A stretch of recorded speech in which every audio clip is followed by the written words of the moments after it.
Off the cuff with Des Insane. We are here at the Lose Your Mind Fest with Mac Smiff. Yeah, the reunion. The reunion. He was fancy. He was actually our first guest on our show, and it was one of my favorite episodes. My personal favorite episodes. My very favorite episode. I was I was laughing the whole time. I was like crying. So we're really happy to have you back, and you are collaborating with Lose Your Mind Fest. You have kind of like, what would you call it? What would you call the collaboration? We basically threw the opening show, or one of the opening shows on the first night. So that's what we did. We just basically curated one of the sections. Yeah, for sure. Who did you have on the lineup? We had Bird Bennett headlining. We had Lord Lawrence on the show. We had So Tay on the show, and we had Bathlete on the show as well, which is a new group that's Ep and Squatch, and a bunch of producers, and they all got together and they're making kind of like disco rock hip hop stuff. Yeah, for sure. No, that's super dope. So like, what's been your experience with like doing collaborations like this? Over the years, we've done some festivals in the past. We've done actually a number. We even have taken our show up to Seattle on occasion and done shows up there. So we've done a show on the Portland Spirit. Sure. We've done shows on the we call them offsites. So like we're just gonna do an offsite show. So like usually like once or twice a year we do an offsite, and we'll link up with a festival that's coming through town, or a sold out music festival or whatever, or hip hop week or whatever, and we'll do a thing like that. Yeah. So you said you did a show on the Spirit. We did. We're banned now. We're not allowed to do that anymore. You're what? We're banned now. We're not allowed to. What happened? Was it the guest or was it? It involves one of the artists lighting something during a set inside the cabin. So they actually got in a fist fight, or are you not allowed to talk about that? There was no fighting. It was very peaceful. It was just the smoke that got us in trouble. Oh, the smoke. Yeah. Okay. I mean, that kind of comes along with musicians. Yeah, really, it wasn't me. It was an artist. And there was things happening. Yeah, for sure. It was a good time. It was 3 hours of fun on a boat. Yeah. That sounds really fun to me. Yeah, there were 350 people that came on that. It was. And that was our first offsite. Yeah, that was our first offsite. Was on the boat. Nice. Yeah. And do you have you worked with another festival before? Have you collaborated on an actual festival before? You've done a couple of festivals over the years, so this is probably our third or fourth. Yeah. Oh, awesome. Yeah. So as far as just like the environment that comes with a festival, like what's the thing that you enjoy the most about just kind of big experiences like this? I think I like the collaboration of being in different places. Like I'm really used to being at Kelly's and being in the places that I'm used to being in, and like just being like, I walk in, everybody knows who I am. I'm like, cool. Like I came in here yesterday, and they're like, you can't come in here. I'm like, what do you mean I can't come in here? I'm throwing the show. Yeah. Like, what do you mean? You're a photographer. I'm like, no, I do take pictures, but I'm not the photographer. So I have like all these wristbands. They kept trying to figure out who I was. So I was like, we should give you the VIP wristband. I'm like, thank you so much. Like, do you know who my father is? Do you know who I am? You know who my dad is? My cousin is Sharon Stone. Is it? No. Okay. I just had to make sure. My uncle is the governor. I know Ted Wheeler, but we're not friends. I have Sam Adams' phone number. Oh yeah, those guys. So how did you begin to collaborate with Lose Your Mind Fest? Was it something that you've done kind of in the past? So or did they invite you? Or Wild Connection is all Verbs. Verbs hooked it up, but Brian, the old sound guy from Kelly's, actually is part of the team that took over the Dig-A-Pony site that's turning it into Lollipop Shop. So the goal was actually to have our opening show for the Thesis, or this Thesis show, as the opening show at Lollipop Show this weekend, and be the start of the Lose Your Mind Fest. But the Lollipop Shop's construction ended up falling behind, so we ended up transitioning over to the other space, which is fine. The show was great, space is fantastic, but that was kind of how it started. So like we had known Brian already, so it kind of became like a thing. Like, I love you guys. We've done this thing. We should all collaborate. And so they didn't yet open that location at the old Dig-A-Pony yet. Correct. They're still working on it. Correct. Okay. Yes. Can you tell us a little bit about that? I don't know if you talked with the founder about it a little bit, but what do you know about it that you can tell us? I don't actually know what time. I know that they're reopening it. It's being redesigned. I kind of stayed out of that part of it because that's what Verbs has been doing this year. So I can't speak to it too much, but I know that it's supposed to be really nice when it opens. Yeah, I was actually really sad when Dig-A-Pony closed because that was like my go-to spot for dancing. So, but I'm excited about the new place and, hopefully. Are you a dancer, Des? Yes, I am a dancer. I'm a twerker. Didn't know this. So Wasn't aware. Wasn't there? Sometimes I gotta get the right flavor of drunk. Yeah. Same as Zane, but Zane doesn't drink, so he never dances. You understand? You feel me? You feel me? Yeah. I think I asked you this on the last episode that you were on, but what is one of your favorite local music? Who's one of your favorite local musicians right now? There's so many. Newer? I really love Sote. What Sote is doing right now is really fun. She was out last night and really had a ton of fun. I'm really excited about what a Bathlete is bringing. I know we had these guys on the show last night, so I was kind of cheating. Wavy Joseph, he came out, and hung out last night after another show they were at. It was A Revolution's birthday, so they had a big freestyle session. There was like 30 rappers. I think they all like kicked it together. So it's like everyone's like, dang, usually you're on Thursday, we don't compete with stuff. So it was a little bit different, but everyone came out afterwards and hung out at the DJ set. So I mean, like those are a few rappers I think are really just kind of into it right now. I like what I'm hearing from Bremer Baden. As of recently, I like the way that his music is sounding. Bird Bennett, he's a whole lot of fun to listen to. Bird Bennett actually did kind of an after party last weekend, I believe it was, out of a U-Haul. Out of the U-Haul truck, yeah. People were inviting me. They're like, hey, there's going to be a show down by the river, and I'm like, I'm too tired. I'm ready to go. I actually connect with Bird on a bunch of levels. Like people live streaming. I was like, damn, I wish I could be in that U-Haul right now. Yeah. Were you there that night? I was not. I thought about hopping out the house and going and chasing the U-Haul because it changed location at the last second because someone freaked out.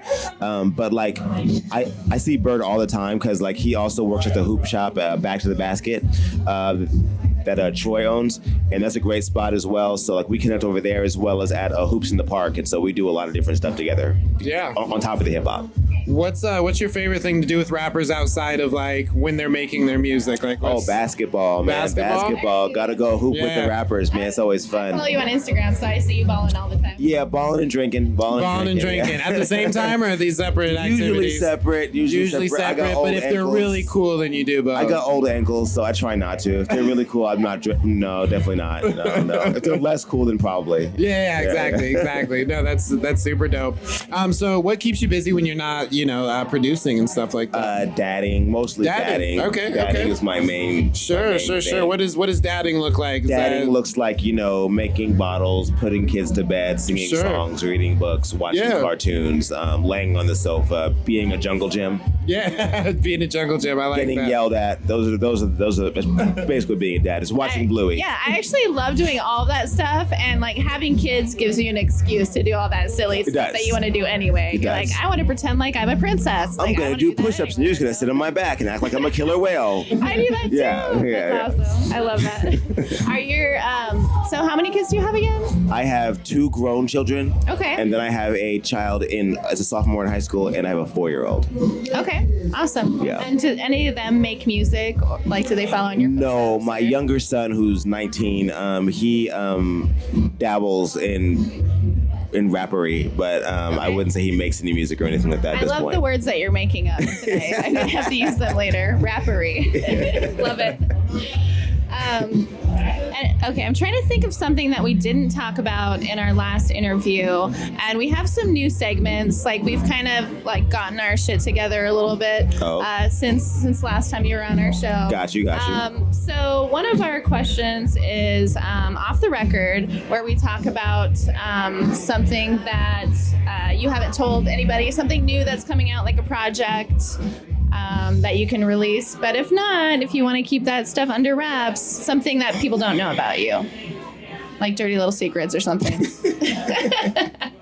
Not too dirty. Dirty little secret. I don't know if I have anything too exciting to talk about, honestly, right now. I'm kind of in a recharge phase right now. The summer's ending, and I'm kind of I mean, we do have a really, really, really big announcement for our anniversary show coming in December. For the Thesis? Yeah. How many years is it again? It'll be the 8-year anniversary. 8? Okay. Wow. All right. And I can't really, I really want to tell you guys like what that lineup is looking like thus far. Because it's pretty silly.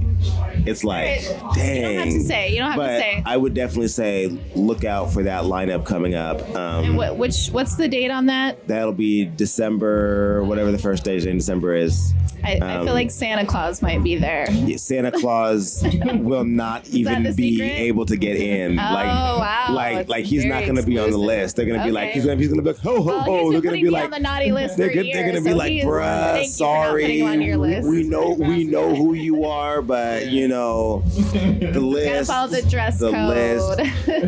Now with those shoes on, you know, they're really going to combat him with that. So yeah, well, I would definitely make sure you're ready. As long as there is dancing happening, I will be there. Dancing and rappery, I will be there. There will definitely be dancering and rappery and fuckery to be had. Yes. I'm down for it. Yes. What's one of your like most recent like really good like memories that kind of just like took you by surprise as far as like a Thesis show?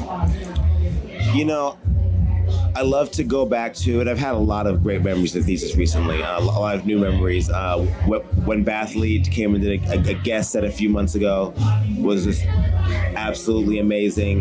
Blew the roof off and did full dark with full dark, all the lights off, and just went nuts in there. Probably like one of the things I really love right now, and shout out to Bird Bennett one more time. At the last anniversary show, so last December, sure. He like wandered off into the crowd with his wireless mic, and he's like, and there's a break in the music where he talks, and he just talks about how, and I remember this is to be true, like how he was underage, he used to stand in the back outside of the thing up by the glass doors over there, like by the merch booth. Like he would stand in the window and just like try to sneak in, and he would just stand there and try to sneak in. Then like we'd be like, dude, you can't come in here. And he would just stand outside and just like watch the shows from the outside and like listen through the glass. Yeah. And like he talked about that like while he was like in the he was like song, but he's like, I used to stand outside those windows, and everybody just like goes crazy. And like we have like this big video of it, and it's like, and that's what I think the moment that for me is just like that's a full circle, because it shows me that like people who were younger, who were 16, 17 years old, 18 years old, were like, yo, we want to do this. Yeah. We saw our big cousins, our friends, whoever, we heard about this. We saw it on the Instagram, we just want to be in there. I want to be in that stage. And they focus their life to, not fuck up and not end up as a statistic, so that they could have a chance to be on that stage, and then from there have put their life in a place where they can have a forward trajectory. But this is just a step on the way to go somewhere else. So to me, that's like a huge thing for me. Yeah, that's amazing. Like inspiring younger artists to just keep with it.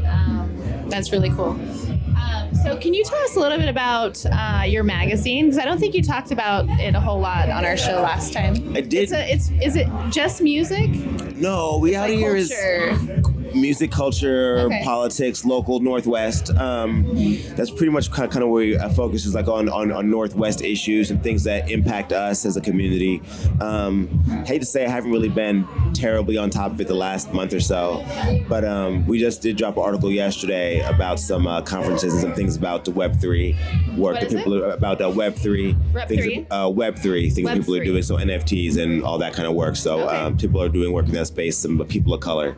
So we have some communications about those things, but we're going to be doing some pretty good. I think we've got some pretty good stuff coming up, so I'm excited about it. Awesome. Yeah, I'm still waiting on somebody to mansplain NFTs to me, so if anybody wants to do that, please do. I said that to somebody and they thought I was being smart. Contract. Really, it's just a contract with media attached to it. Yeah. That's all. I'll learn one day. It's a contract with media attached to it. It's really weird. It's like you could just give me the contract. Like, but there's a picture, and you're like, okay. Yeah, just like my brain can't compute what an NFT is right now. Yeah, don't. It's just non-fungible. It's not worth it. Totally explainable. It's non-fungible. It makes sense, right? Yeah. So we do another segment now called Off Topic, and what I want to ask is, I guess it's not really off topic, I guess, but what band did you listen to growing up that other people like wouldn't expect? Like what type of music? Because I saw like you posted something about music you were listening to, and it was like rock music or something, and I was like, so I just made a 36 track of genre, I guess. I just made a 36 track. I call it the White List.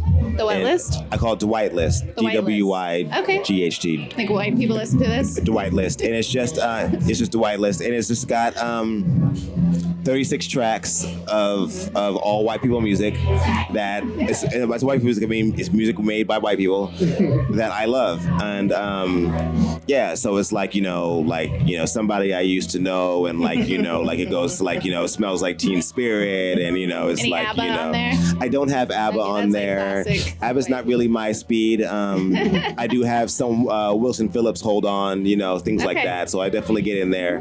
There's no Vanilla Ice. I do get some Collie Buds in there and some Snow. Just for Informer. Absolutely. I just added that to my playlist. I always feel weird about girls adding want to have fun. Bonnie Raitt. I got some Bonnie Raitt on there. Some Billy Joel. It goes in. A little Peter Cetera. Yeah. You definitely have that. It definitely goes in. So yeah. I mean, it's not bad. I posted it. I put it on. I made it on Tidal. So I put a link on my Twitter. It's on there if you want to find it. It's on there today. What are you on Twitter? It's not your name, right? On Twitter, I'm Macks Smiff. Macks Smiff? I'm Macks Smiff on everything. I guess it was like I follow you, but you like had a different picture on there. It was like somebody else's picture. My picture changes all the time. My picture changes constantly. I forget who it was, but it was like a white guy or something. Was it a random white guy? That was a thing for a long time. That was a thing for like several months. I changed my picture on Twitter to like. So what I did was I Googled the white man, and the first picture that came up, I took that and I put it as my profile picture on Twitter. Did your followers go up? Like, was it like? That's what I. Did they go down or up or down? Yeah, it's like. I looked at some of your stories on Instagram. They're pretty funny. They're like, "Oh, you're racist against black people," or like stuff like that. I held character trolling them. The first part of this, it was like probably like May to like through June. Like I was like a couple months of just being the white man on Twitter, and it was the white man. It was hard. Did you feel more powerful? At times, until the hives would come for me. Like the hives come harder when you're white. Like when you're black, and the hives like, oh, shut up, little guy. You're like, all right, whatever. You're ashy, you go away. Yeah. But like when they think you're white, they like go in on you. They go, like, shut up, mayonnaise man. And you're like, whoa. Is this what the other side's like? That's low-key. That's almost racist, bro. If you had structural power, that would be racist. Yeah. If you had structural power. You're our favorite mayonnaise man, Macks Smiff. That's super funny. Go ahead, Des. I have a question that I just thought of. Do your kids listen to the same type of music as you do, or are they like, oh, this is old person music, or are they like on the same level?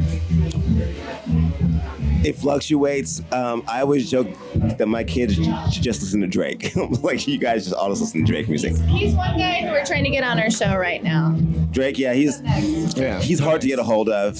Yeah, the plane doesn't have Wi-Fi, but the kids listen to mostly hip hop music.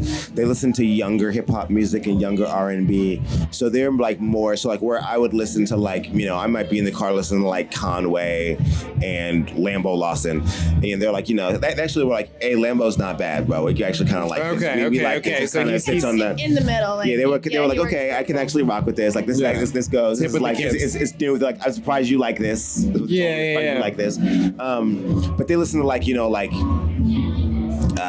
what is it? They listen to like the guy that beat up Megan Thee Stallion or shot Megan Thee Stallion. They listen to Megan Thee Stallion.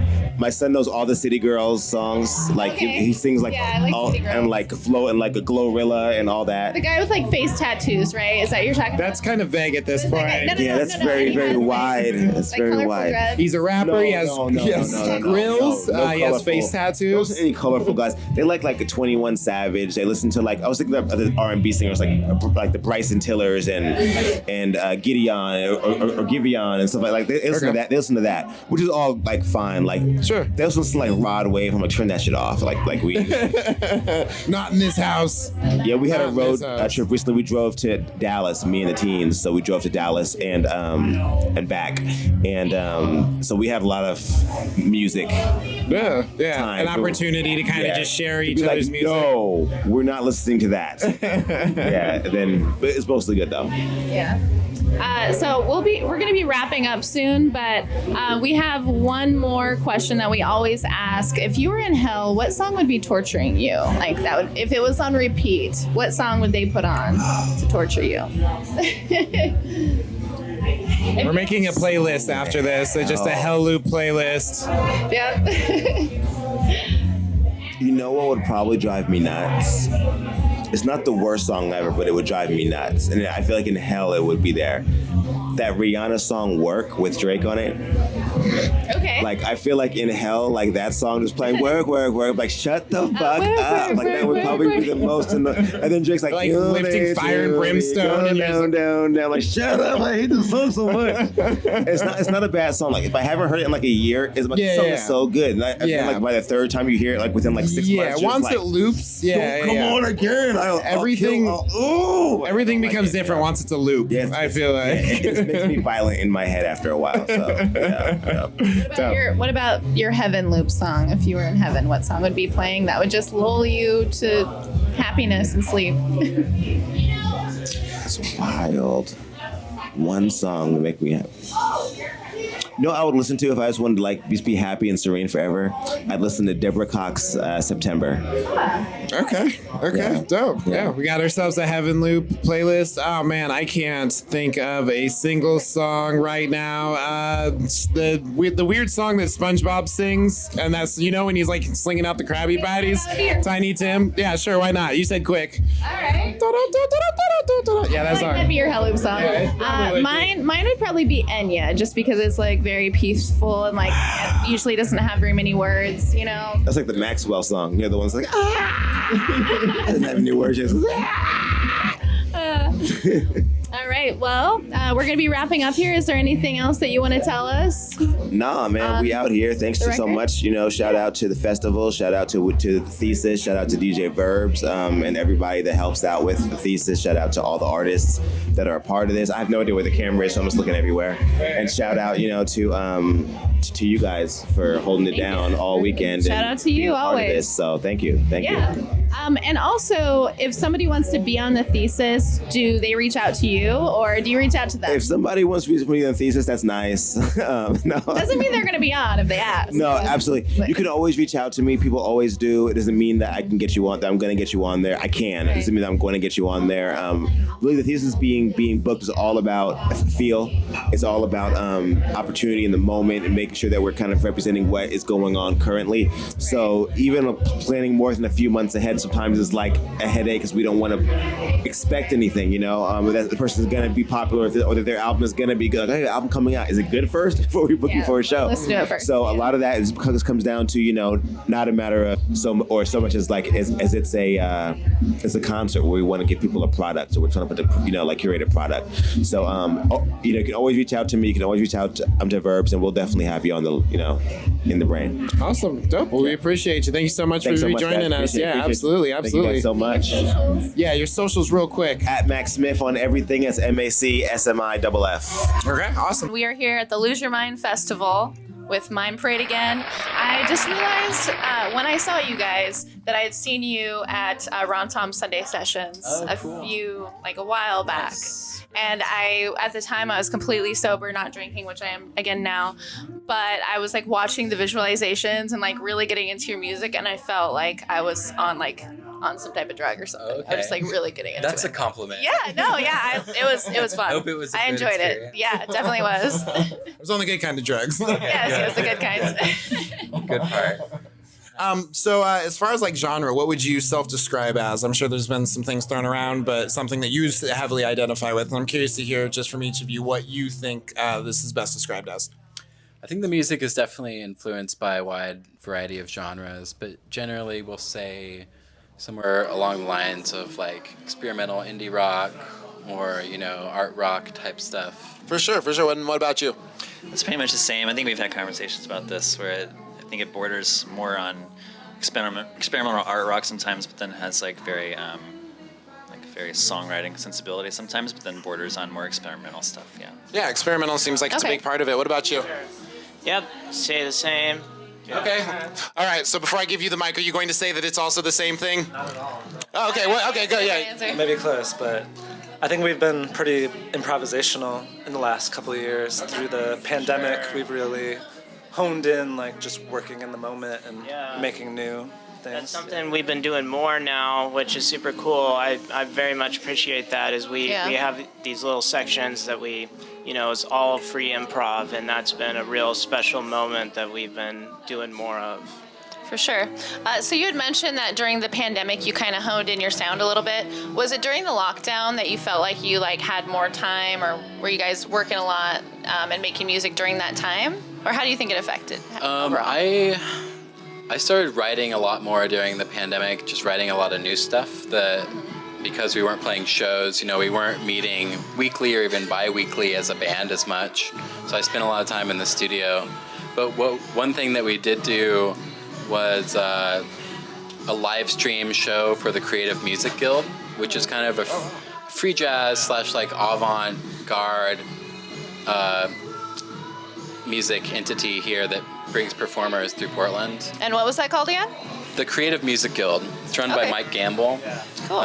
He's the creative director there. He's a experimental guitarist in town. And they asked us to do these 45-minute live streams of group improvisation. So we did kind of an ambient, avant-garde style for that. Did you make a video for it, or were you performing, or just with your instruments? We did record it, yeah, and we did it outside of our kind of traditional band lineup. So it was one of them where most of us were playing synths and samplers, using a bunch of pedals, and one of them we used string instruments. That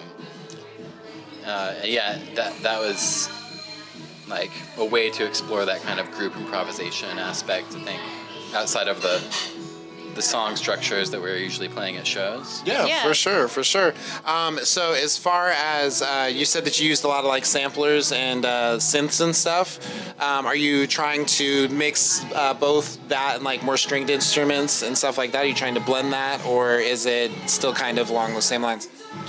Yeah, I think that's always been part of this project, is blending those two worlds. Yeah. I come from a hip hop background, so I understand the importance of just being able to sample and just turn a sound into just about anything. Cool. Yeah. Do you feel like your sound changed a lot? You said that again, that you honed your sound. Do you feel like it changed a lot from before the lockdown to now? Yeah, I mean, we definitely, with a lot of the new stuff, we were exploring kind of different styles. So before, I think maybe it was a little more indie rock oriented. Some stuff we're doing now, well, we definitely have a lot more of that group improv, like we were saying, going into the ambient realm.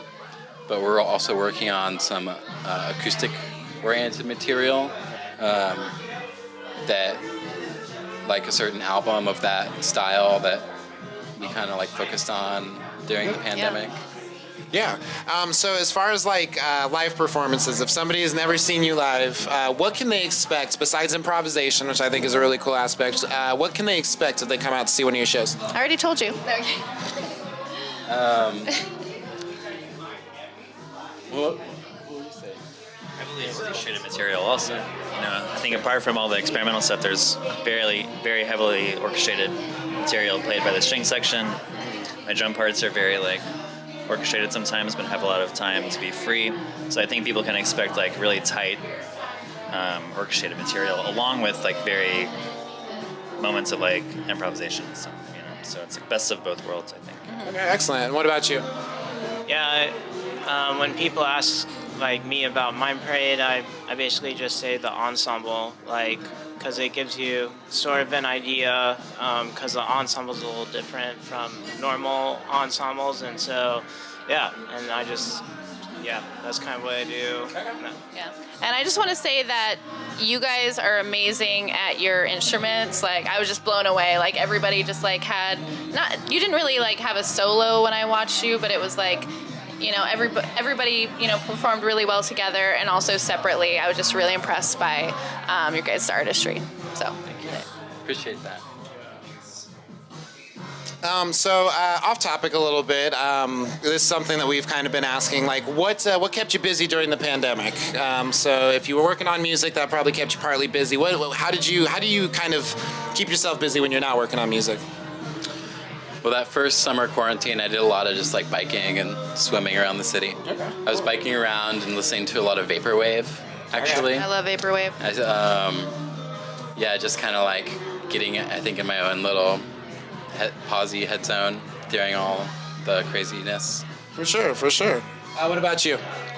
It's kind of redundant, but I just started making more music and shedding more, and I just started playing my instrument more. So I don't know if I did anything really fun, because I just view practicing and working as fun. So I just did more of that.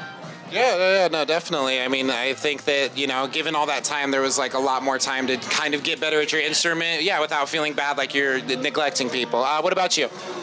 So I've been studying music really feel like more than ever. I've had real inspiration recently, and then also writing software, and there's some stuff I've released that inspired by pandemic, and then there's more that I'm looking to release later, both like free software, for instance, pedal effects. One thing that I do is I use my mouse for my reverb pedal, and I set the decay time with that, and that's been super cool. And all that I'm going to be releasing real soon, so that everyone who wants to do the same with cheap tools, that they can do that easily. Yeah, that's super cool. That's really cool that you created a system, and you not only use that for yourself, but you are releasing it out into the world. That's really cool. Hopefully you'll have a manual to train us how to use it. Yeah. I'm gonna need a YouTube video that comes with this. Yeah, that's one of the reasons I don't release stuff so much, is because I want to make sure what I release, it's super easy and people have no problem, using it cross-platform, whether that's, OS X, Windows, or GNU Linux. Yeah, awesome. And then what about you? What kept you busy during the pandemic? Ever since I was a kid, I always went out on Friday and Saturday nights, just like, where's the party, where's the show? Mm-hmm. And then pandemic, there was nothing going on Friday and Saturday, so I would just be in the garage for hours and hours, just learning new things on drums or with my pedals. So just because there wasn't any option, the only option was kind of going within myself and practicing. Yeah, no, I think that's really cool that you spent that much time working on music, that you use that time valuably. Yeah, and from what I've noticed, a lot of the musicians who we've talked to on our show didn't really make a whole lot of music during the pandemic for some reason. They're like, oh yeah, I stopped doing that because I couldn't, we couldn't do live shows. So they picked up different hobbies. So you guys are the first band who actually just committed more. Committed to your music, which is really cool. Sucked in a little more. You guys are ahead of the game now. I think, yeah. And most people in this group write their own music too. I think that was definitely a time when we were all just being more individual about what we were doing, because we weren't, like I said, rehearsing. So that was definitely a part of it. Yeah. No, that's cool that you guys each kind of individually do your own thing and are able to come together and make something. Yeah, and so how do you get in the mode to write songs? I don't know if all of you, participate in the music writing and the lyric writing, but how do you kind of get in the mode to? Is it you kind of get in your own head and then you start going at it? Yeah, it's kind of a constant process for me, actually. I'm kind of always in my head about it, I think. Even when I'm doing other stuff, like working or whatever, you might just be riding your bike sometime or doing laundry, and then you think of that one, you might have a guitar lick that you're like, oh, that would fit in that perfect song, or a lyric might pop out. Yeah. So I keep a lot of notes on my phone. And, that's what I was going to ask. Voice memos a lot. Okay, I do that same thing. Badly, guitar riffs or whatever into my phone. So you hum a guitar riff? You're into it. Okay, and cool. Then, I do that same thing. I thought I was the only one who did that. Yeah, it's huge. Just having that. It's always on you. Yeah, that way to get your ideas down. Use of it. Yeah. Yeah. And do all of you write music, participate in the music writing, or is it more just one person? No, I think we all do. Yeah, okay. Totally. I make a lot of ambient music on my own, drum-oriented stuff. I also play with many different other bands, and so I feel like it's the same thing where I don't know if it's like getting myself into it. I feel like I'm just constantly having to be in a zone of like learning and working, preparing my own music, preparing other people's music. So it's just like this never-ending thing that you're just always in, and parts of your life always add to it. You know what I mean? So that's how it works, I think. Sounds like you guys live and breathe music, which I do too. Without even making music, I live and breathe music. Bunch of nerds That's really cool. over here. Hey, the good type of nerd. Well-focused nerd. Yes, so that's the important part. We love a well-focused nerd. What do you do when you're like trying to get inspired and to answer their question? So, one thing that's cool is like Alex would at times send me something he's working on, and then we would like work together writing string parts. So sometimes I would come up with my own material, and sometimes it's like he would send me stuff, and I would write for like me, and then Say the cellist, and then Clint double bass, and we also play with Richie. So I would write like parts for that, and I think that's a real cool experience that we've done together. Yeah. Awesome. Oh, that's super dope. And then what about you? What gets you in the writing space? I would just say any strong emotion, whether it's like high or low. Like if I went on a really awesome date, I'll come home and just write all night because I'm so inspired. Or if my heart's broken or I'm in pain or discomfort, I'll just like, my heart will just pour it all out. So it's really the high intense emotions that help music come out of me. Yeah, no, I think that's incredibly important, is being able to like focus some of those heavier emotions. And I like what you said about, high or low emotions, because it's easy to like only write when you're sad or only write when you're happy, but to be able to write through both of those emotions, I think is really cool. No, that's super dope. Des? I want to know so do you guys tour? You said you tour a lot? We haven't done a full tour Okay. since the pandemic, but we've been doing regional stuff since then. So Okay. What we is did some festivals this year. Yeah, what has been your favorite venue to play at? Ever? Yeah. Oh, gosh. show Rontom's that I was definitely at. up there. Okay. Yeah, I mean, yeah, I actually met Kyle and our old drummer Jeff around times when I was pretty fresh here in Portland in 2017. Kyle had just moved from Michigan, I think a few months before me. That's definitely, I feel like it is up there, and part of that is because of the communal nature of those shows. Like, it's a free show every Sunday where you can meet a lot of the Portland music community. Mm-hmm. Mm-hmm. I feel like the stage is kind of a part of every, like, it's not just like a dedicated stage. It's like it's kind of like enmeshed with where the crowd's at. So I really Yeah, we like played that. indoors last time, and everybody's like, it's like a lounge vibe. There's like these kind of. I was like, I don't know where the stage benches. starts. Should I go? Oh yeah. What are the odds? No, that's for real. That we organized this. Planned. So speaking of music that's playing, who are you really excited to see on this? Who's going to be playing? Very excited. After this, I'm gonna head and go see Soft Kill. I've never seen them before, but I've heard really good things. Yeah. I'm excited to catch the Dandy Warhols tonight. And then tomorrow, very excited about Vina Williams. Gonna try to catch Maita. What about you? There's so many good ones. Oh, that's all the shit right there. Yeah. Nailed it. I'm really excited to play right before Poolboys. I think that would be super cool. Like, Be a good transition. Yeah, for sure. I can't wait to see Holy Wave. I've been listening to Holy Wave for like 6 years, and I have some of their albums, so that's gonna be so awesome. Yeah, no, I was actually checking them out last night. I'm like, okay, follow. This is pretty dope. I can just play this at any time. No, that's super dope. And I had talked to another band in there. It was just like, hey, if you had a question for Mind Parade, what would it be? And their question is, will there be cello? Will there be cello tomorrow? Yes. Say Harris, who is not seated amongst us right now, will be playing cello tomorrow, seated on stage amongst us, playing the cello. Cello. Sometimes we have a 3-piece string section, but tomorrow it's 2-piece, so Timmy on violin, and Say playing cello. All right, sweet. You're answering the fans. The fans. That's beautiful. That's beautiful. And the fans. Nice.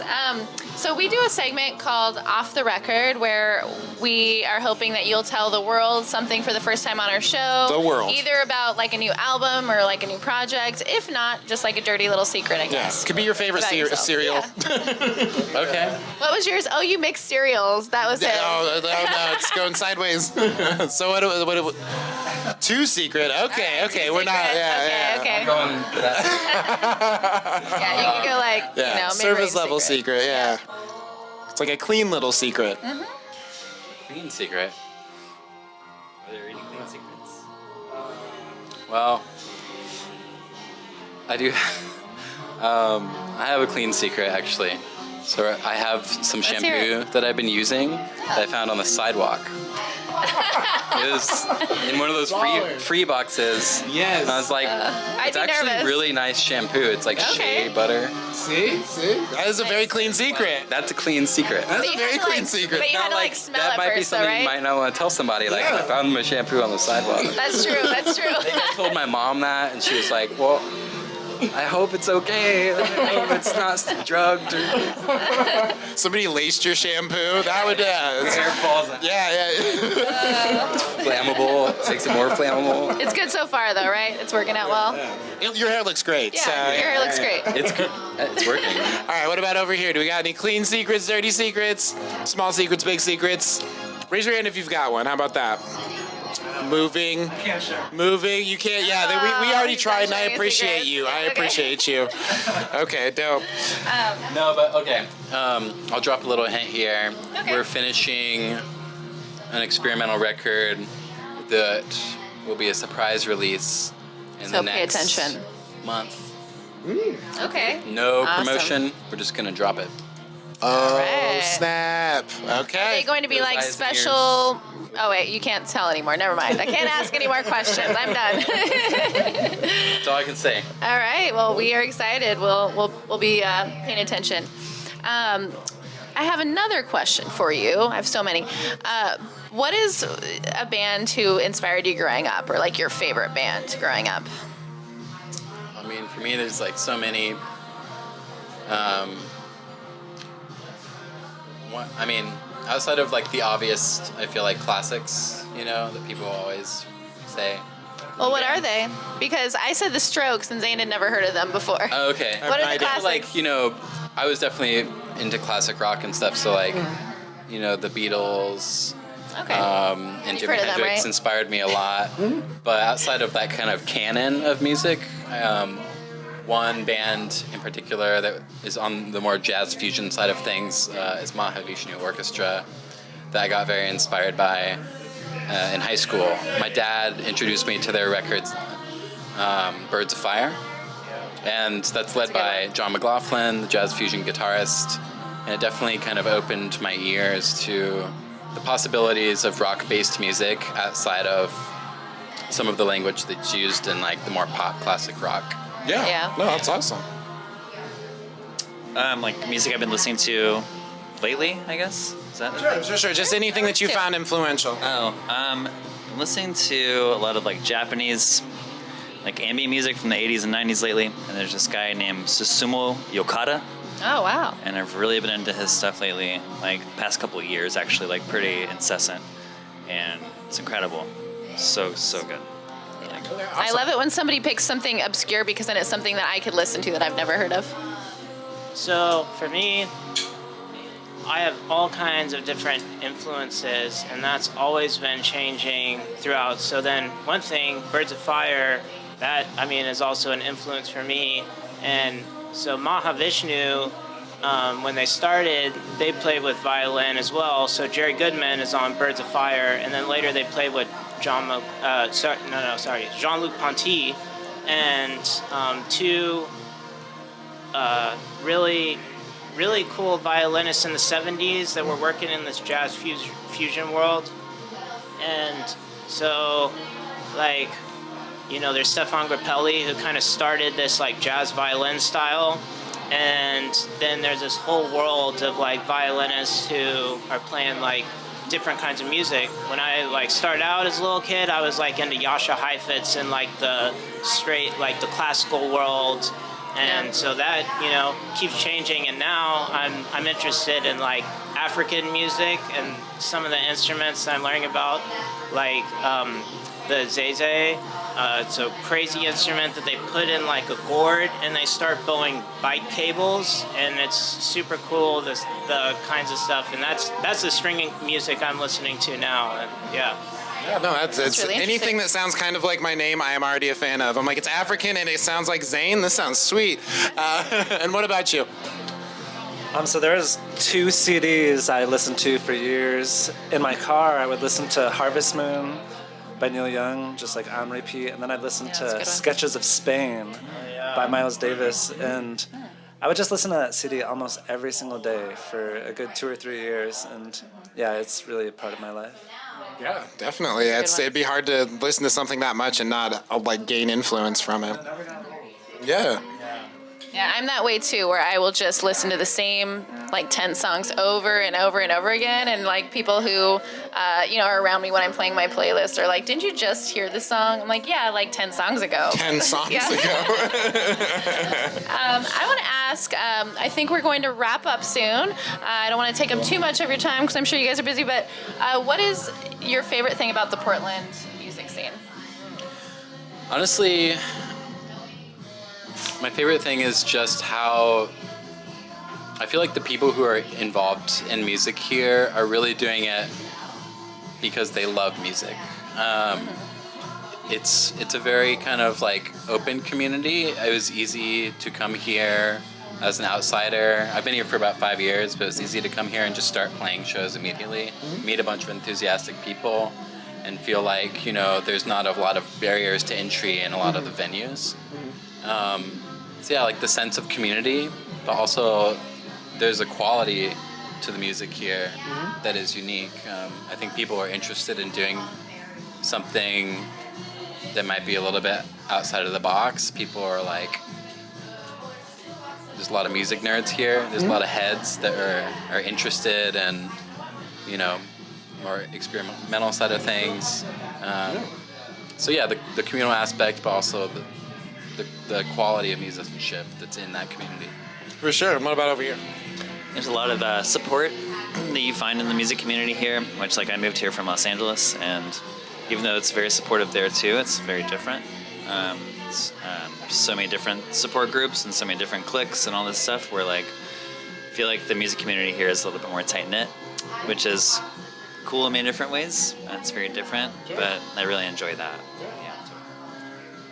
The Portland music scene is pretty awesome, and I can't imagine anywhere else like it. There's no place that, like, it feels super welcoming, and there's all kinds of different music, and that's what's welcome is, like, different music, and people will come out and see that and appreciate that. And, yeah, I can't think of anywhere else that has a music scene like Portland. Yeah, I agree. Yeah, the Portland music scene is just like a bunch of friends who are there for each other and they kind of help each other out. Like, there's so many musicians I know who are just in like 5 or 7 bands who are just supporting so many different bands and genres.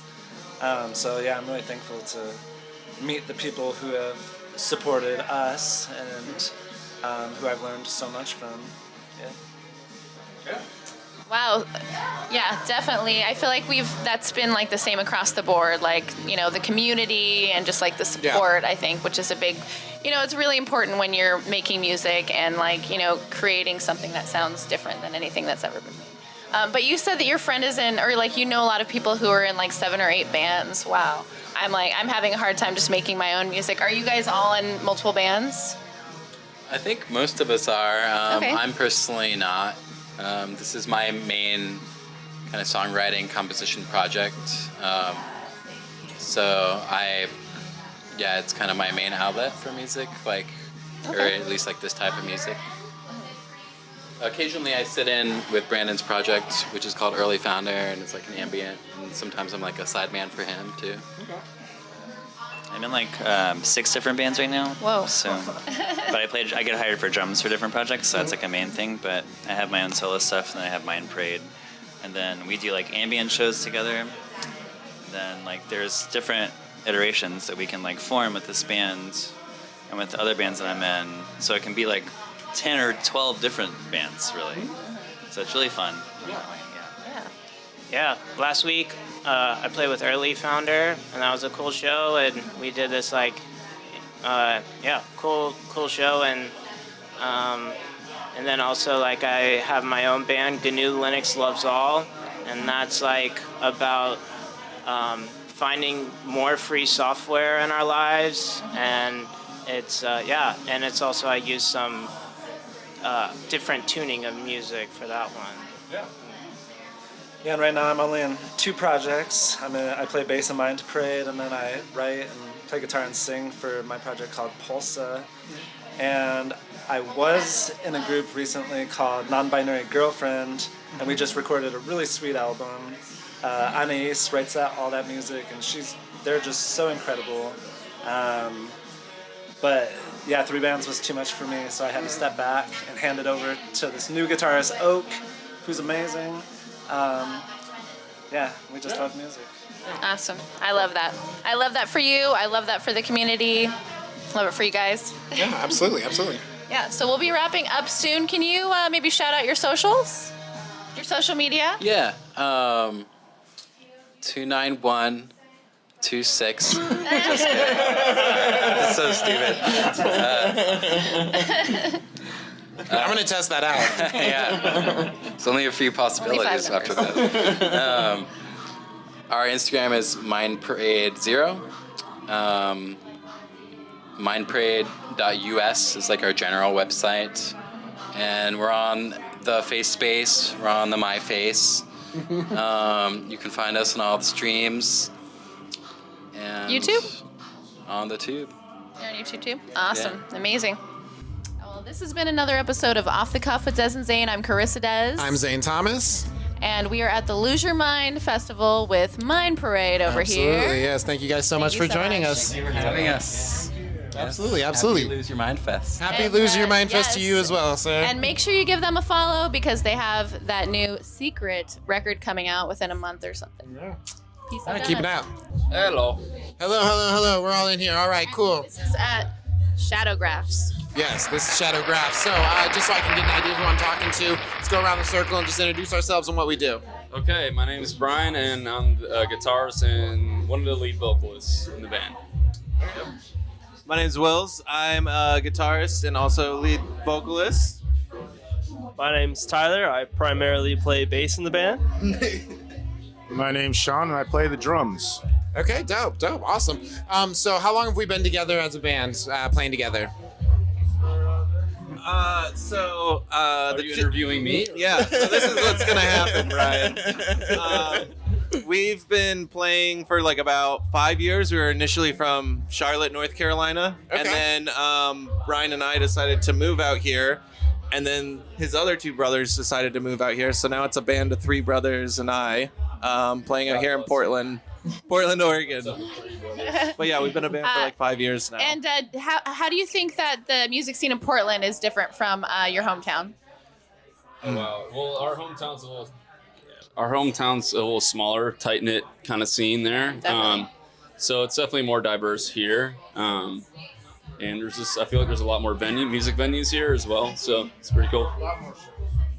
A lot more shows here. Yeah, there's an amazing show here every single night, which is why I moved here, honestly. Yeah, totally. Yeah, no. So I wanted to ask, so do you guys tour a lot, or is this kind of like the first? We try. Try to? Sure. I mean, that's always the goal. We did have plans to tour 2 years ago. Shut down. What happened 2 years ago? No, I'm just kidding. Well, I wasn't there for that. Yeah. I was in China. What happened? No, but yeah, we tried to. So yeah, this is our first month-long tour.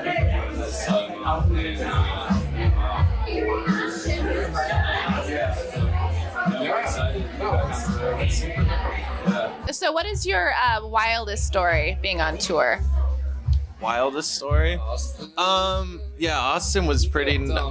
Okay, well, there was one night where we were all like leaving San Francisco, and we just did a whole run of shirts and like merch, and we ended up leaving it at the venue. Didn't realize it until the next day, and we were on like a week long, and then ended up not getting the shirts. The venue closed like a month later, and there was like I think like 100 shirts somewhere.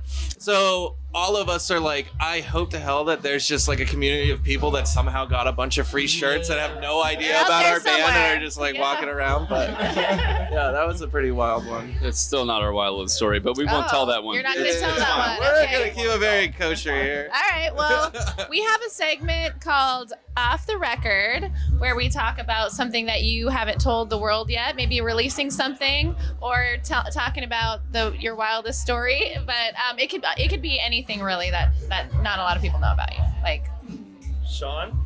Music related would be good, but if not, we'll take whatever. Your dirty little secrets. Pass to you. It's that dirty, huh? Okay, fair enough. Yeah, that's very mysterious. I'm really trying to think. Yeah. Did you guys have any like? No yet. Yeah. Shadowgraphs. You guys got any music that you're working on? We just put a record out. You just put a record out. Yeah. Okay.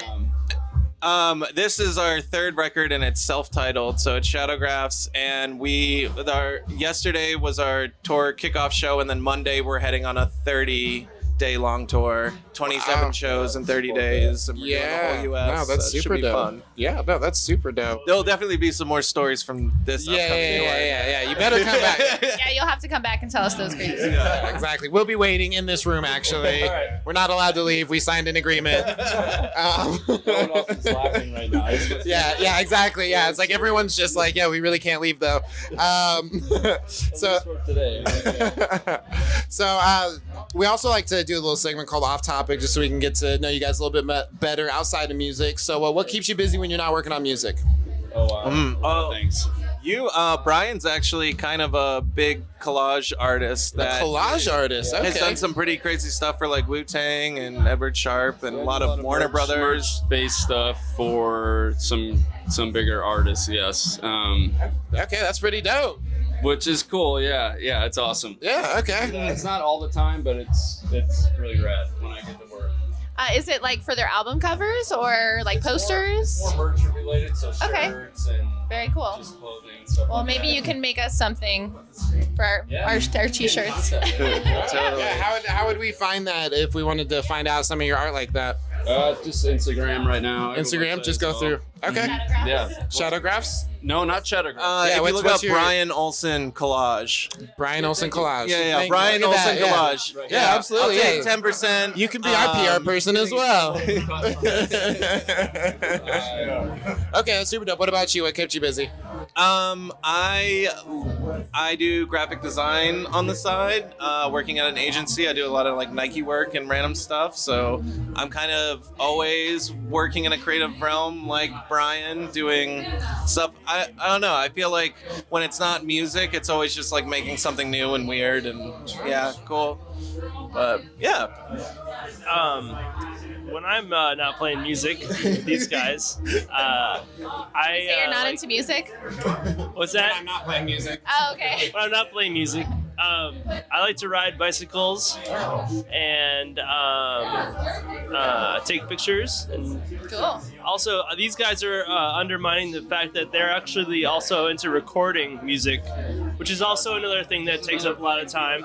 Yeah. I'm trying to get more into it, but these guys are we actually recorded our album all by ourselves and produced it. DIY'd it. Nice. So. Recording mix produced by us. Cool. And really quick, what do you have a studio that you go to, or do you have do it in your basement or something like that? We so actually during the pandemic, a couple of us got furloughed and really dove into like recording and building electronics, and all of us essentially, but Brian and I definitely got into like building tube preamps and a whole console and built like a studio out of our house. That's awesome. Yeah. Very cool. A lot of knobs. And Oh yeah. What was your answer? I enjoy DJing whenever I get a chance. I like playing house music and stuff like that. Awesome. The Charlotte thing and the music scene there. Going back to the Charlotte thing and the music scene there's definitely a bigger DJ scene there, and that was kind of like Over there or here? Yeah. Oh, Like, I wow, feel okay. like moving here, it's dance music scene there. And hip-hop Was scene. dubstep popular over there. I don't know. It's, House music. yeah. Okay. It's just southeast, so it's just I don't know, more diverse in that way. Atlanta too, so you get a lot of that hip hop scene from there too. Nice. Very cool. So you said you did that during the pandemic. Did you, or like the lockdown? Did you do any live streaming, or like did you guys live stream your music? We also, did do or? a live stream that well, it was supposed to be a stream of some sort. We filmed, but it actually didn't get put up. The Crystal Ballroom. Yeah, it was at Crystal Ballroom. We did it with Friends of Noise. The timing But, was yeah. right. I think we filmed and shot a little it was 2 or 3 songs live, like live stream kind of. It wasn't a live stream, but it was a recorded video. Yeah. And I think the timing with the production and after all the editing, it was like it was very like COVID-y based, like how's everyone feeling? And then by the time they got finished with it, it was like everyone's kind of over it and ready to kind of start moving on. And I think it just didn't line up right, you know? Yeah. So yeah. But Definitely. anyways, we did something like that for sure. Yeah, no, that's super dope.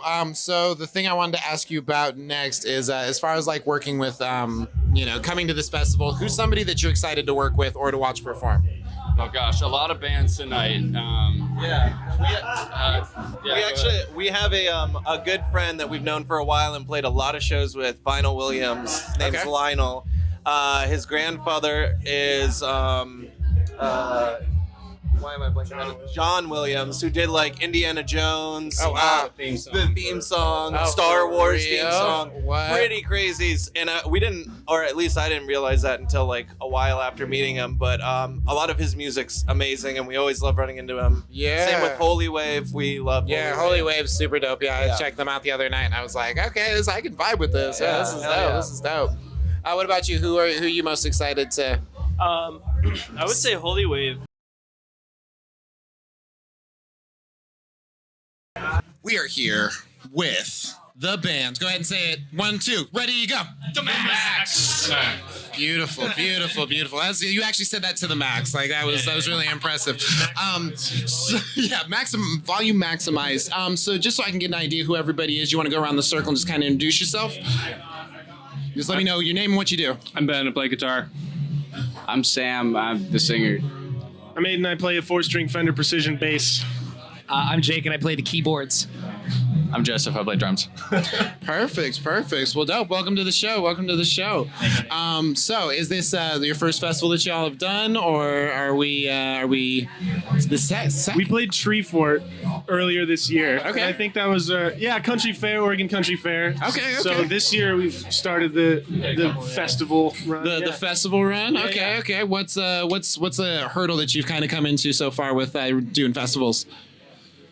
Why? We don't have hurdles. We don't have hurdles. Yeah, we're good jumpers. We have just speed bumps. Opportunities. Opportunities, absolutely. Yeah. We had to walk about 3 miles with carts full of our gear for the Oregon Country Fair. 3 miles. That was a hurdle for sure. Other than that, no real hurdles. We were able to jump everything. Yeah. So were you just like dragging it through the dirt, or? Yeah, pretty much. Yeah, we had these like The dusty trails in Oregon. rickety carts. Yeah. Like piles of amps. You're like, this is what the Oregon Trail was like. Exactly. Literally what If you had to play the Oregon Trail, this is a lot what it would look and sound like. it was a disease you got. No dysentery. Yeah, Still no dysentery. I dodged most of the arrows that rained on us. It's good. It worked well. I wasn't really paying attention before because I was trying to figure out if our sound worked, but I am Carissa Dez. Hello, everybody. Hello. How long have y'all been a band for? 7 years. 7 years. Wow. Are you? Not this crew, but yeah, the band started 7 years. Are you from Portland originally, the band, or? Just about. Okay. And are all of you from Portland, pretty much, or? Just about. Okay. Well, I was trying to ask if there you've noticed a difference in the music scene between where you're from and here, but you're all from here, so that doesn't really. We were in Eugene for a while. Okay. What is it like over there? Like It's the definitely scene? different. It's more Okay. like more college. There was a scene.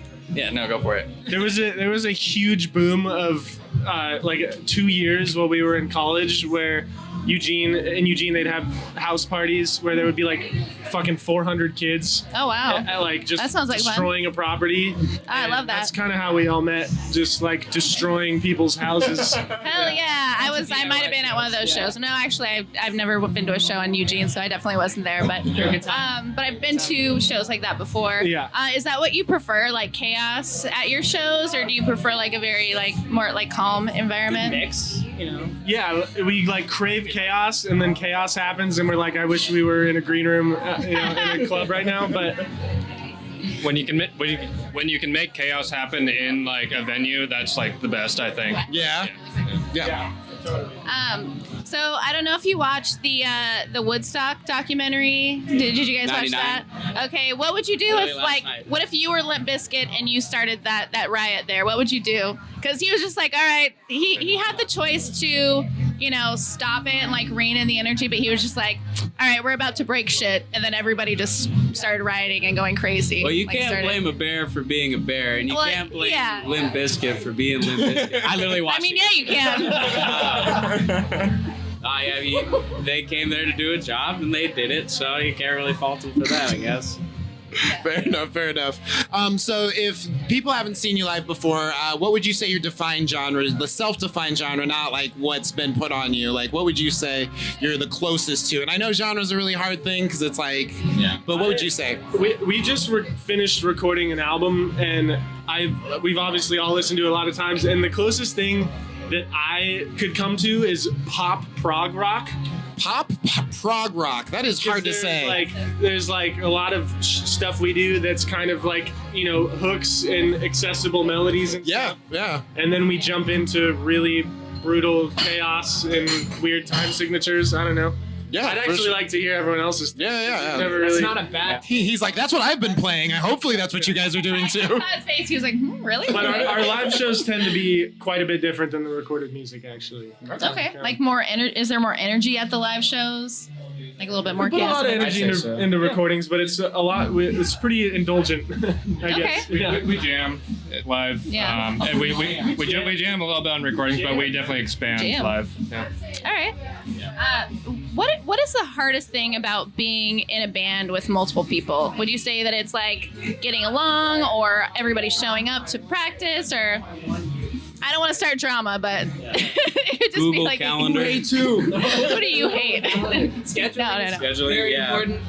Yeah, definitely scheduling, but I think we get along just fine. These two are brothers, so that. Okay, So that's now cool. we got to deal with their brotherly energy. Yeah. It's a pretty easy brother. Is there like a lot of headlocks and like noogies? Like when you say brothers. Yeah, they're like blood brothers. Okay, One gotcha. of the same parents. Yeah, they have the same last name. In terms of like legendary volatile family bands, that's nothing near that. I think we're pretty tame. Pretty lucky. Yeah. You guys Lucky seem that we all pretty. get along. You guys seem pretty chill. Like you all have a very chill vibe. I'm not sensing any drama. What would you say is a band who was your biggest influence to make music yourself growing up? Single biggest. What was that? Oh yeah, band or like music. It could be like Prince or like a singer-songwriter. Oh, good one. I feel like everyone really aligns there. Yeah, I love Iggy Wild Pop? Child. Yeah. Yeah, that's like my song. OC's probably. That's probably, yeah. Captain Geach and the Shrimp Shack Shooters. Captain. Circle it back to Limp Bizkit. The various captains. Limp Bizkit. Your captains. Your captains, your beef-hearts. Your beef Captain hearts. Guantanamo. Your Guantanamos. We throw a lot of shit in the pot. Yeah. Okay. You said the OCs. I heard somebody say the OCs. I've seen them live a few times. I love them. They definitely jam when they're live. Like their normal songs will be like 4 minutes, and then the song live will be like 20 minutes. Yeah. But you're still like, I enjoy it still. I'm just like, all right, this has been like a guitar solo for like 10 minutes, but I love it Totally. still. I think that's probably our collective favorite band. Yeah. Is the OCs. Right now, yeah. At least Like right current now. bands, yeah. So I was going to ask you guys, so if somebody hasn't seen you live, you know, if they're watching live right now and they wanted to get down here to come see, are you playing tonight? First off? Yeah. 950 Bunk Bar. 950. 950 Okay, Bunk cool. Bar. So if somebody hasn't seen you live, what can they expect to experience if they come to your live shows? Even if they miss this one, they want to see in the future, what can they expect? Volume for sure. Bring your protection. Volume, technical skill. You're gonna see a man throwing a lot of shapes. Did you say throwing a lot of shapes? Throwing a lot of shapes. What is that? Come to Bunk Bar and find out. Okay, yeah, I'm sold. I mean, I was gonna say you have my interest. You know the scene in Fear and Loathing when they walk into the circus casino and all of a sudden there's a trapeze family on top of them and they go, whoa, and it says the Flying Fellinis. Yes, that's what we can expect. That's what probably. I'm sold. I'm sold. Now I have to. We have to make sure we're there. Yeah, now we have to make sure we're there. Let's see. I didn't have a off topic. All right, we have a segment that we do called Off Topic. Is there what? Let's just go with. What was like an animal that you had growing up in your family? We have goats. You have goats? Had and have. Okay.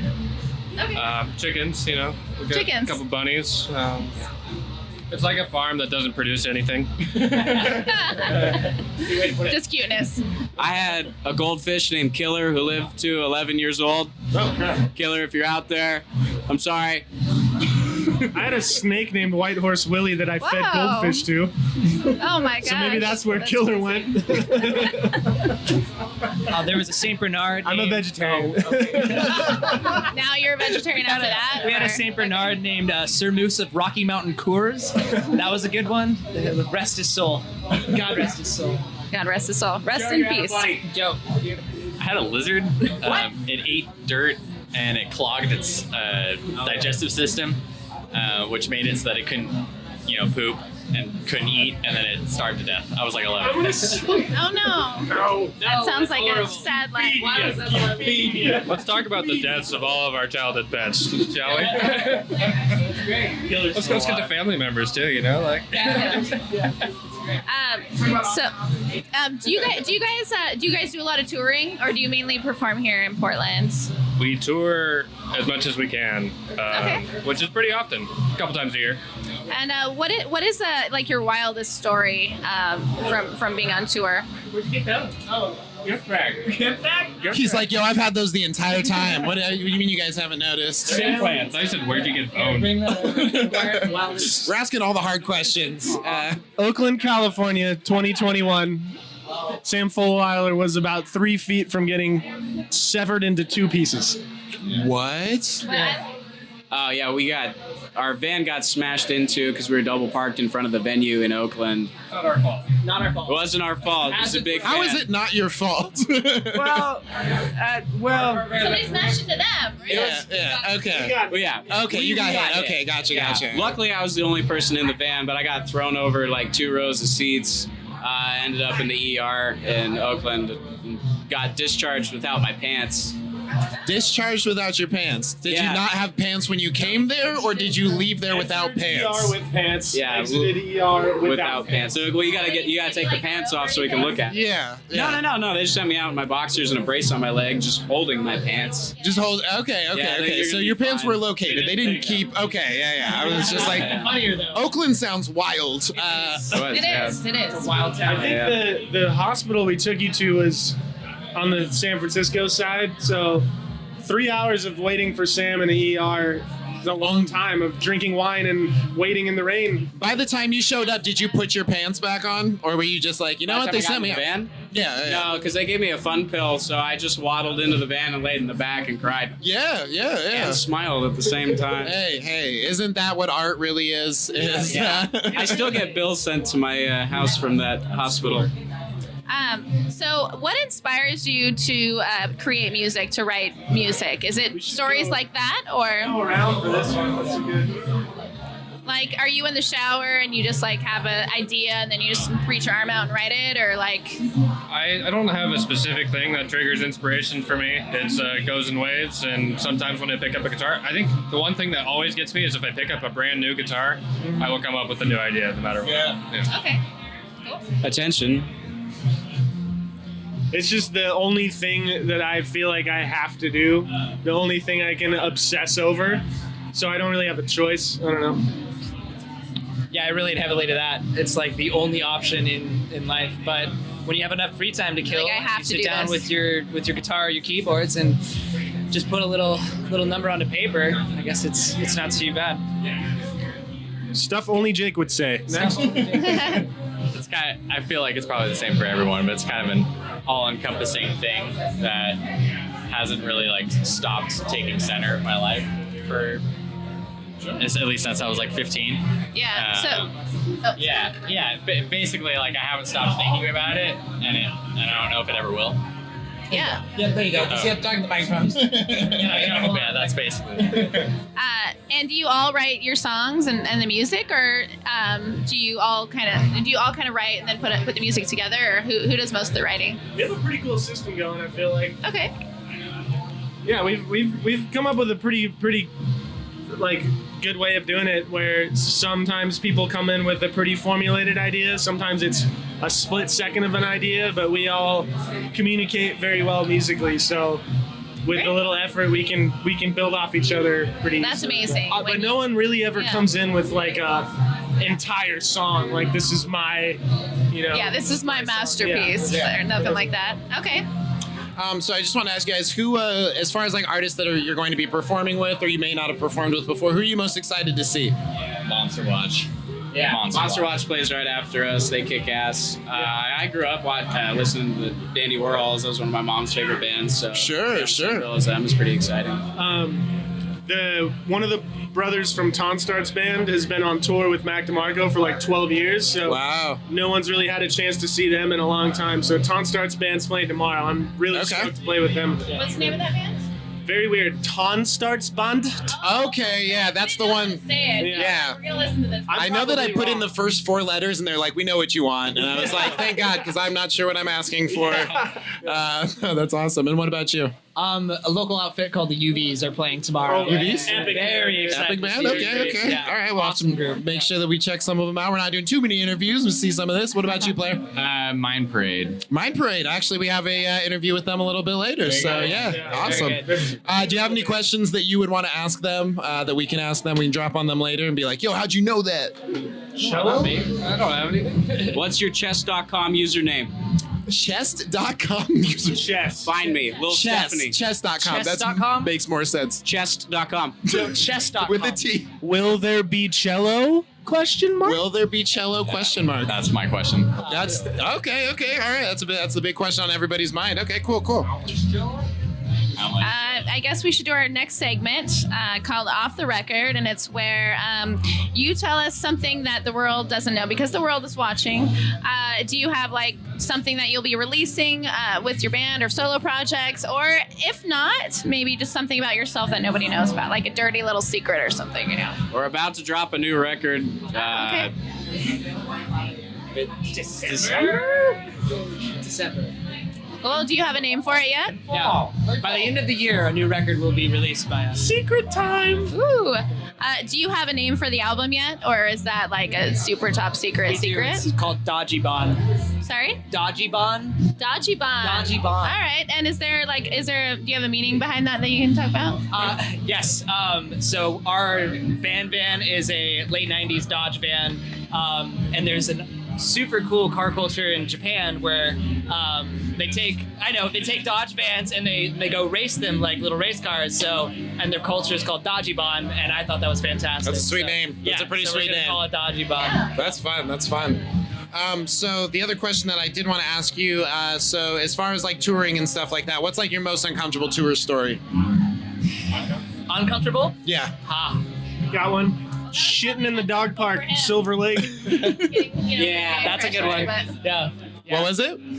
Taking a poop in a dog park in Silver Lake. Taking a poop in a dog park at Silver Lake in Los Angeles. What happened? Was it an emergency? Was it like a bucket list thing? That's where you woke up. Beauty's in the eye of the beholder. The honey bucket list. The honey bucket list. Oh, finally. Yes, puns. What you don't know is that's my weak spot. So I appreciate that. I appreciate that. There's plenty of. It's a perfect tightrope walk of comfort and total discomfort. Yeah, it's never comfortable. It's just very seldom comfortable. I have a question. It's a little controversial, but if you were in hell, which song would be playing over and over that would torture you? Which song? Pompeii by Bastille. That's a good answer. What's the name? I hate that song. That's like for every person who dies. Yeah. Okay. Mine's actually the same. So. We bond over the hatred.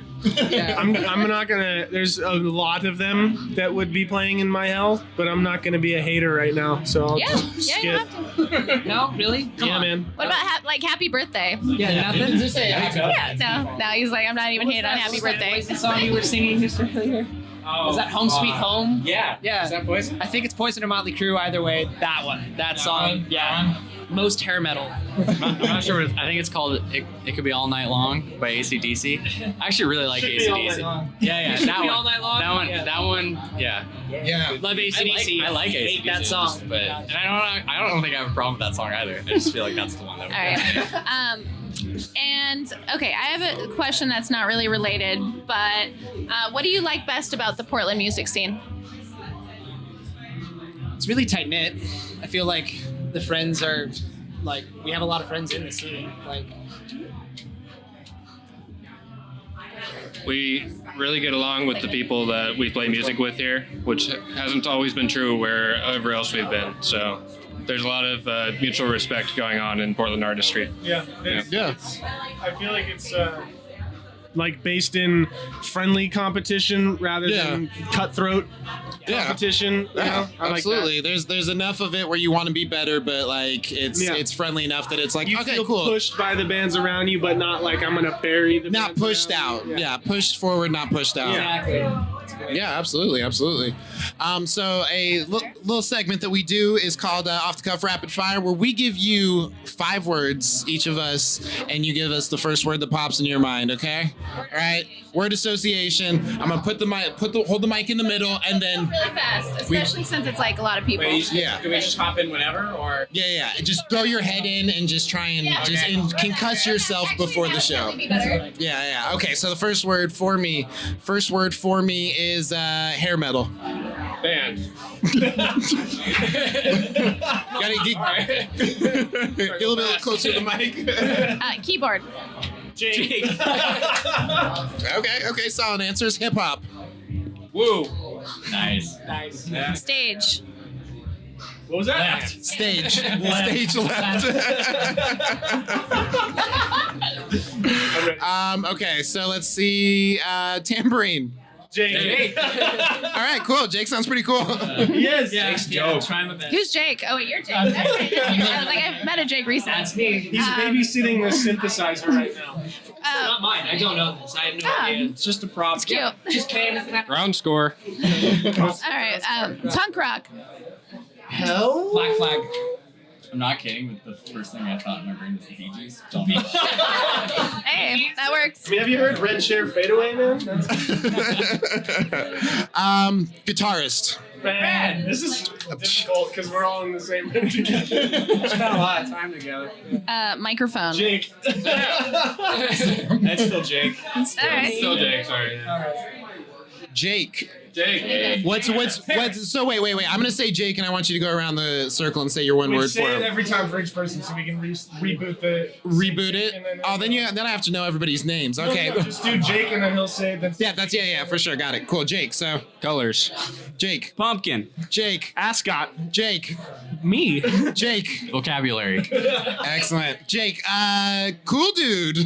Jake. Jake, vest. Thanks. So nice. Thank you, guys. Perfect. Yeah, thank you so much for talking with us. Where can we find you on socials? The Macks Band. The Macks Band MACKS. on Instagram and Facebook, or all of it. Okay, all of it. Very cool. Pretzels Windheim at flickr. What's your Tumblr? No, kidding. For all the UVs, what do we do individually though, just so I can make sure we give everyone their Play flowers? Guitar. I play guitar and sing, and then other stuff on the record sometimes. Okay. I play drums. I play bass and sing and sometimes guitar. Okay, all right, very multi-talented, very multi-talented. So when it comes to like the writing process, like who kind of takes the lead, or do we all kind of like come together with individual parts and collaborate? Everyone's pointing to you. Yeah, I write songs and bring them to the band, and then sometimes we arrive on them just by messing around. It's still pretty democratic though. Like if I bring a song to the band, I'm like, what do you think about this part? Make it you. So everybody rubs their stink on it. Okay, dope. And I wanted to ask you guys, I know this is always a difficult question for bands. What would you define your genre as, or the closest thing that you could? Because I know that's putting things in a box is so annoying. I get it. I know I don't like it either. But if we wanted to, if people wanted to look you up, what could they expect? Nervous breakdown core. All right. Skronk rock. I like all those. Stress rock. Stress rock.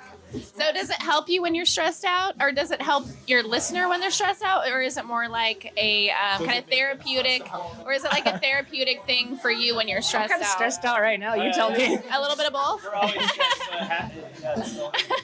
Yeah. Well, I think your listeners can relate, because I feel like a lot of people I know are stressed out. So definitely it's kind of relatable. working that out, you know. Like could run around all the time just kicking my toe, or I could.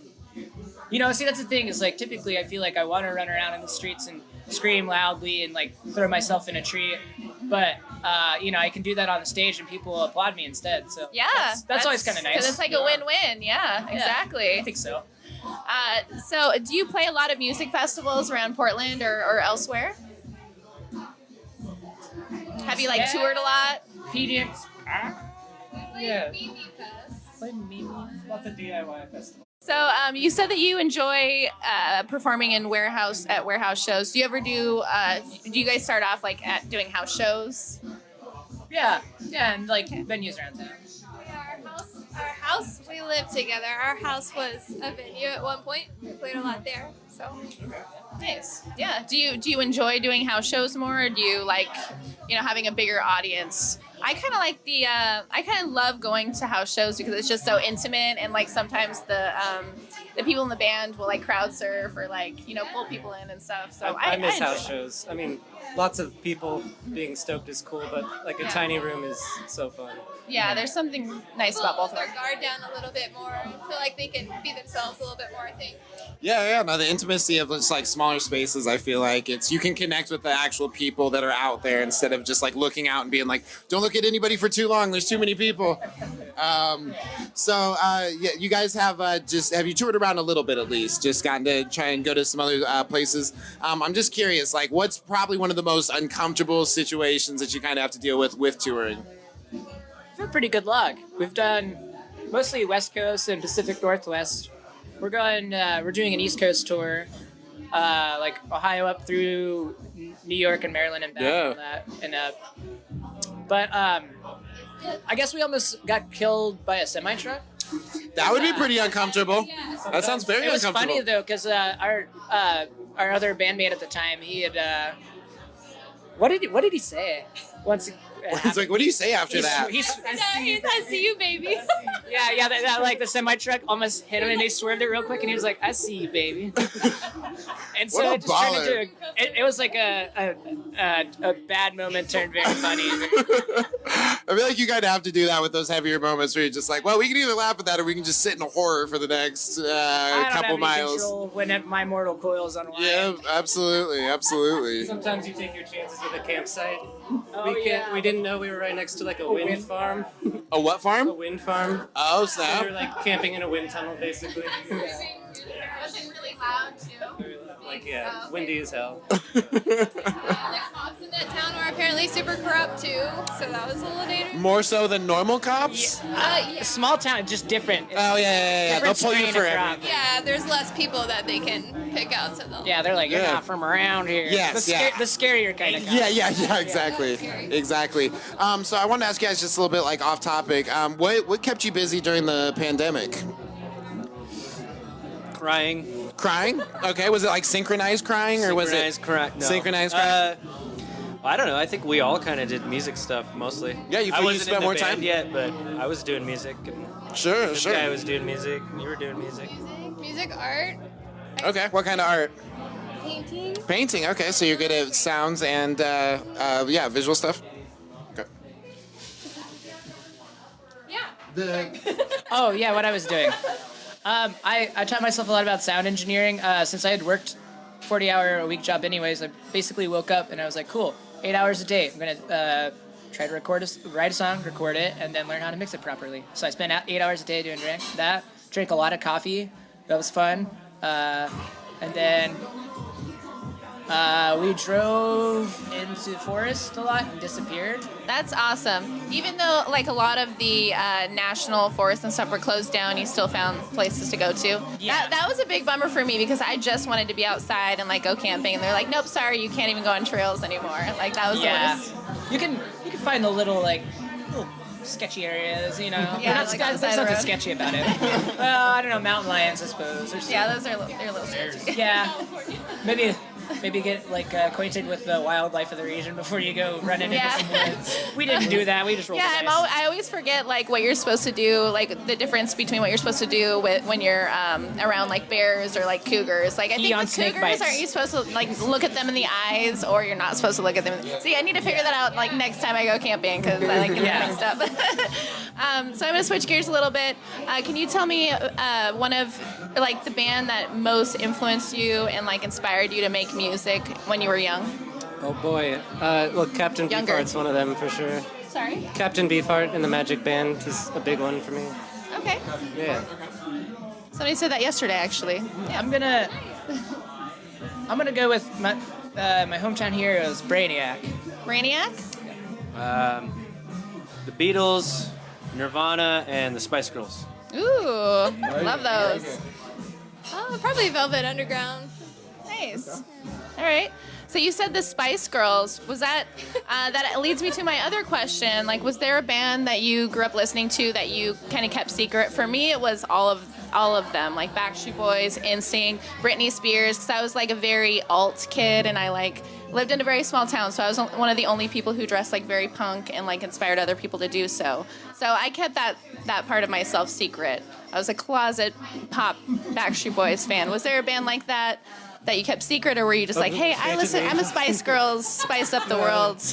I mean, I'll say I had my emo phase for sure. There was Okay. some MCR days. Ooh, love that. When I was a young boy, etc. I'll stay there. That's awesome. I don't know immediately offhand. I had a very brief bad metal phase. Where, Nice. I can relate. I don't know. Except it's not brief. Yeah, it's still happening. I don't know. I was like really, I don't know. I can't think of one in particular. I just because it was just like kind of a barrage of like the Yeah, really yeah. You're bad like, this crap. is just a bunch of people screaming at me, and they all have Yeah. names that I can't exactly read. So. Yeah, I can't immediately think, but Yeah. Okay. bad metal. I don't know. I don't really have very many guilty pleasures, but when Like, I was feel like, guilt about nothing. when I was like, well, not with music, but when I was like 16, I got started smoking weed, and I got into corn for like a month, a month, and then I was like, yeah. I never stopped, and that's actually my guilty pleasure now is that I still like corn. I like Not it when just the I'm food. really stoned, apparently. I'll stand by System of a Down for as far as those new metal bands went. Yeah. They're pretty I okay. still like System of a Down. Yeah. I feel like they're kind of like what if the Dead Kennedys did Queen? Or something. Like it's got its own merit. I don't listen to it all the time, but it's like okay, this one wasn't as bad as far as that goes. Right? What about yours? I was not cool enough to know what to keep secret, so I never felt ashamed about it. I was just like, yeah. So what was the one that you're like, I probably should have kept that a secret? Yeah, I definitely listened to Jack Johnson a lot. Jack Johnson. Okay. Yeah, Fair enough. punk did not exist in Charleston, West Virginia, to be fair. We had folk, and that's it, and bluegrass. That's funny. funny. I had some punk friends in Morgantown. That's nice. Come on, it's the same state. So I did want to ask you guys. So doing this festival, who are you most excited to work with / watch perform? That's a hard one. Well, I mean, we're excited to open for Bush Tetris for sure. That's gonna be very cool. I like everybody on the. I like our bill especially, but that's hard to say because a lot of a lot of the bands, the local bands, are friends of ours. So it's like feels like a big old family reunion kind of a thing. Family reunion, yeah. Bush Tetras, obviously, and I've never seen Slang, and I've never seen Laundrette either. So. Cool. Oh yeah, you've seen Long, right? Yeah. No. Oh yeah, you're in front. They're good. Oh yeah. Bush Tetras, definitely. All right. Awesome. I'm going to switch gears again. We do a little segment called Off the Record where we hope that you'll tell us something that you haven't told the world yet, like releasing like a song that you want to talk about, something top secret. If you don't want to, if you want to keep that, if you don't want to spill the beans, you can always tell us something that nobody really knows about you, like Zane mixes cereals. No, I He mixes 2 different times together. Oh, okay, yeah. There's nothing wrong with that. I mean, are we talking like Cocoa Puffs and Lucky Charms? That's not probably the best one, but it can still. I don't know. You got any music coming out? You got any? Okay. So you got some music coming out. Is it a song? Is it an album? Mixing a record right now. Mixing a record right now. Okay. An unnamed label has told us they want to put it out. On an unnamed label. Okay, and they want to put it out. On vinyl. On vinyl. Okay. Yeah. Okay. So where do you record your music? The studio. In my basement. In my basement. Hey. Okay. Oh, Yes. Fortune Avenue Studios. Yeah, Fortune Avenue Studios is actually, we did an interview with them, and they got their own record lathe. So, like, just, yeah. Oh my god, I'm spacing his name. This is so bad. I know this guy. He comes in, what's that? Skylar? Yeah. Comes Yep. into the guitar store I work at pretty frequently. And you have stuff about the diamond cut lathes and all that. Yeah. Yeah, I was going to link you to, but it sounds like you already know him. Great. Yeah. No, that's awesome. So, wrap up. Let's do our last segment. Cool. Let's do our last segment. It's called Rapid Fire. So we're just going to give you some real quick words, and then you can answer with your word association with it. Cool? Cool. All right, cool. So the first thing I'm going to say is, pick a word and just go around. Make sure everyone gets one in there. Yep. So folk. Dylan. E. Or you can all just scream into the microphone if that works. Yeah, all at the same time, different words. Neil. Neil. Jack, because we were just talking about it. Oh, okay. I'm embarrassed now. Punk. Devo. Ass. You took mine. Dead Kennedys. Okay, awesome. Leather jackets. Smart. Assless chaps. Too expensive. I love Leather daddies. Britney Spears. Nice, probably. Freedom, baby. Freedom, baby. 1999. Leave Britney alone. Okay, get you. Pop. Rocks. Oh fuck, that was my. Wait, what? Pop Rocks? Yeah. Fuck, man. Crimes. Oh yeah. Nice. 90s. Birth. Did you say birth? Yeah. Fuck you. What's the word? 90s. He said birth. 93. Fuck. Black Star. Hey, that's a good one. Well, yeah. It's associated. It works. What about hip hop? Cool. Stole mine. Cool. Kendrick just put out a record recently. Ghetto Boys. Yeah. Earl Sweatshirt. Yeah. Great. Rock. Pop. Oh damn it! I can't say AC/DC.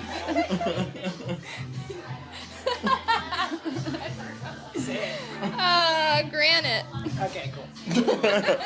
Awesome. Well, hey, thank you guys so much for spending some time with us. This has been Off the Cuff with Des and Zane. I am Zane Thomas. And I am Carissa Des. Thank you so much again for joining us at the Lose Your Mind Fest with these wonderful artists. The Yuvees over here, give it up. Can you give us your social? Give us your socials. Are you on Yuvees, Instagram, Facebook? PDX, at Instagram. And Bandcamp. Instagram.com. Facebook. Nobody uses that anymore, but it's there. We are here at Lose Your Mind Fest with the Poolboys. We made it. All right. Thank you so much for making it today. When did you perform at Lose Your Mind Fest? Was it yesterday? No, it was just like now? a couple hours ago. Okay. Yeah, it was so fun. I had a blast. Yeah, had a great time. Nice. Do you play a lot of festivals around Portland? We play a lot of shows around Portland, but not a lot of festivals. I mean, there's only a few local festivals here. Yeah. I kind of miss Pabst Festival. Do you remember Project that one? Pabst? Yeah, and they like also fused with Music Fest Northwest one year. Yeah, those are my favorite festivals. But I think they got a little too rowdy and people didn't, they just threw garbage everywhere, so they ended up canceling the festival. Maybe they'll bring it back. Yeah, like downtown at a bunch of different venues. We should be doing this, right? Are we doing a good job? I feel like I'm interviewing you guys. Hello. The last one I went to was Iggy Pop was there, Lizzo was there, A$AP Rocky was there. Pabst? Yeah. It was one of the best festivals I've been to, and it was like right down the street from my house, so can't beat that. Yeah. We'd like to play more festivals. Yeah. That's actually why we brought you here, was to get you more festivals. So just so I can get an idea who everybody is and what they do, is there any way we can go around the circle and just kind of introduce ourselves? Definitely. I am Emma Brown, and I play guitar and sing and write some of the songs. Okay, cool. And I am Annie Dillon, and I am the rhythm guitarist and backup vocalist. Okay, awesome. I'm Monica Metzler. I play the drums. I'm Caroline Jackson. I play bass guitar and write some songs as well. Okay, excellent.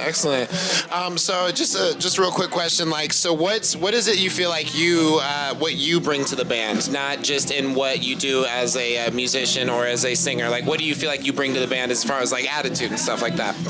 Yeah, that's a really interesting question. I mean, we've been a band for a long time, and I think that something that we all really appreciate about each other more is that we all kind of have these passionate lives that we live, not just in our music and the way that we write songs about things in the world that we feel really passionately about, but also in all the other ways that we lead our lives professionally. Sure, yeah. So yeah, I guess that's one of the things that I think about is how you present, and more than just musically. Okay. Yeah, totally. Yeah. What about you? What do you feel like your contribution is to this 4-piece? I mean, I think camaraderie. I think that something I love about Poolboys is that we genuinely love each other a lot. Yeah. And there's so much support for one another, and that fuels our creativity and fuels our willingness to push each other on different elements in the songs. And yeah, I think that's really powerful in what we do. All right, Monica. I mean, I feel like we all bring different strengths and different perspectives, and I think that's the beauty of collaboration is we kind of meet each other and intersect where we do, and then also there's things that we bring to the table that I just couldn't bring myself. So yeah, definitely. I nestle in. I try to keep the time. That's basically my job. Keep the time. Monica holding it down. Can I say what I think everybody else brings to the band? Sure, yeah. I might get sappy about it, but I feel like Emma brings so much energy and passion and confidence and pushes us forward, and such a creative spirit that's really inspiring, I think, to all of us. And I feel like Annie is just such a great musician and so kind and supportive of everybody. Monica is you're so calm. You ground us musically. I get very big grounding vibes. I have never had someone make such intense eye contact with me as Monica makes. I can lose myself in her beautiful yellow eyes. I was thinking the same thing, actually. And honestly, I just think all of you are so talented, and the talent kind of complements each other in different ways. Emma and I write songs, but we think about music differently, and I think that complements each other, which is really fun fun to work with, and yeah. And I would say Caroline is the music theory person that helps us know all the things we're doing correctly and incorrectly, and you can see her like imagining the music in her mind. The numbers just popping up, the matrix. Nice, like the mastermind behind the technical, just expert. Awesome. That's really cool. And we all bring jokes. Like in all of our practices, we're always just making fun of our own songs. So like we take it really I think that's seriously, but we important. also just have a blast with each other, and that's super important to us. Keep it fun. What has it been like navigating the Portland music scene as Femmes? It's a two-part question. That, and then also that kind of relates to your name and where your name came about. So, two-part question. Yeah, so we've all been in the Portland music scene for like almost a decade now, and it's changed a lot over the years. And, you know, there used to be times, both of the other bands that I played in Portland started out as like I was the only femme in the band, and a lot of the time I would be the only femme on an entire bill. Like that was the norm. If there was another femme, I'd be super shocked, and I would get all kinds of comments like, "Oh, you must be the singer," and I'm like, "Well, I play guitar and keys and sing backup." And you know, people would say things like, "Oh, you use your pedals really well for a girl." Like people would say that to me after a show. Those are the weirdest compliments where it's just like, you're pretty good for a girl, almost like a guy. It's like, what kind of compliment do you think that is? Yeah. So much to the point where I actually released a compilation album like years ago with a bunch of Portland bands, including two of their former projects. That was called "You Play Music Like a Girl" and included only Portland bands that This had I need to get my femmes hands in on. it. That's awesome. Which is better than all the boy bands. But I do feel like that's changed over the years, and I'm curious to hear what y'all think about it as people who have also been in the music scene forever. But it's like rare nowadays that we play a show that's with only you know, like no other femmes that are in another band. So yeah. What about on your end? Yeah, I mean, I agree. I feel like I've spent a lot of my musical time here in Portland, like being fronting a band as like a female person and like feeling that energy where they'd be like, "You're such a great guitarist for a girl," and I'd be like, "Oh, okay, cool." So obnoxious. And this is the first all-femme band that I've had, and it's been really nourishing and really healing. And I really love just the camaraderie just between you guys. Like I can tell that you just like you hype each other up, and that's super important, especially like in a male-dominated industry like music. So I think it's really cool that you guys just kind of hype each other up. Yeah, and it's great to see like there are shifts, there are changes, there's evolution always, and it feels nice to see like different genders and spectrums like coming on stage and again like nowadays it's like you're not the only femme playing on stage these days. It might not be like completely equitable, but it's like getting there a little bit more, which is nice. But yeah, it's been really a pleasure to play with just like all femmes and kind of have that energy. And I only play with soft butter boys, so.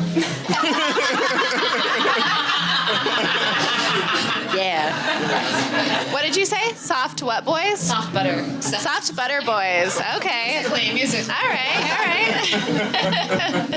I was just gonna add, I think it's come a long way, and we still have a long way to go. Like, I think that there's a lot more women in the music scene, a lot more femmes, but I would also like to see more queer people in the music scene, more people of color in the music scene, and we're getting there, but we have more work to do.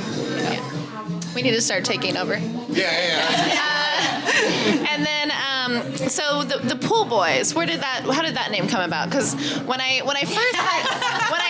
first heard of you all, I was like, oh, it's going to be a bunch of boys who love pools.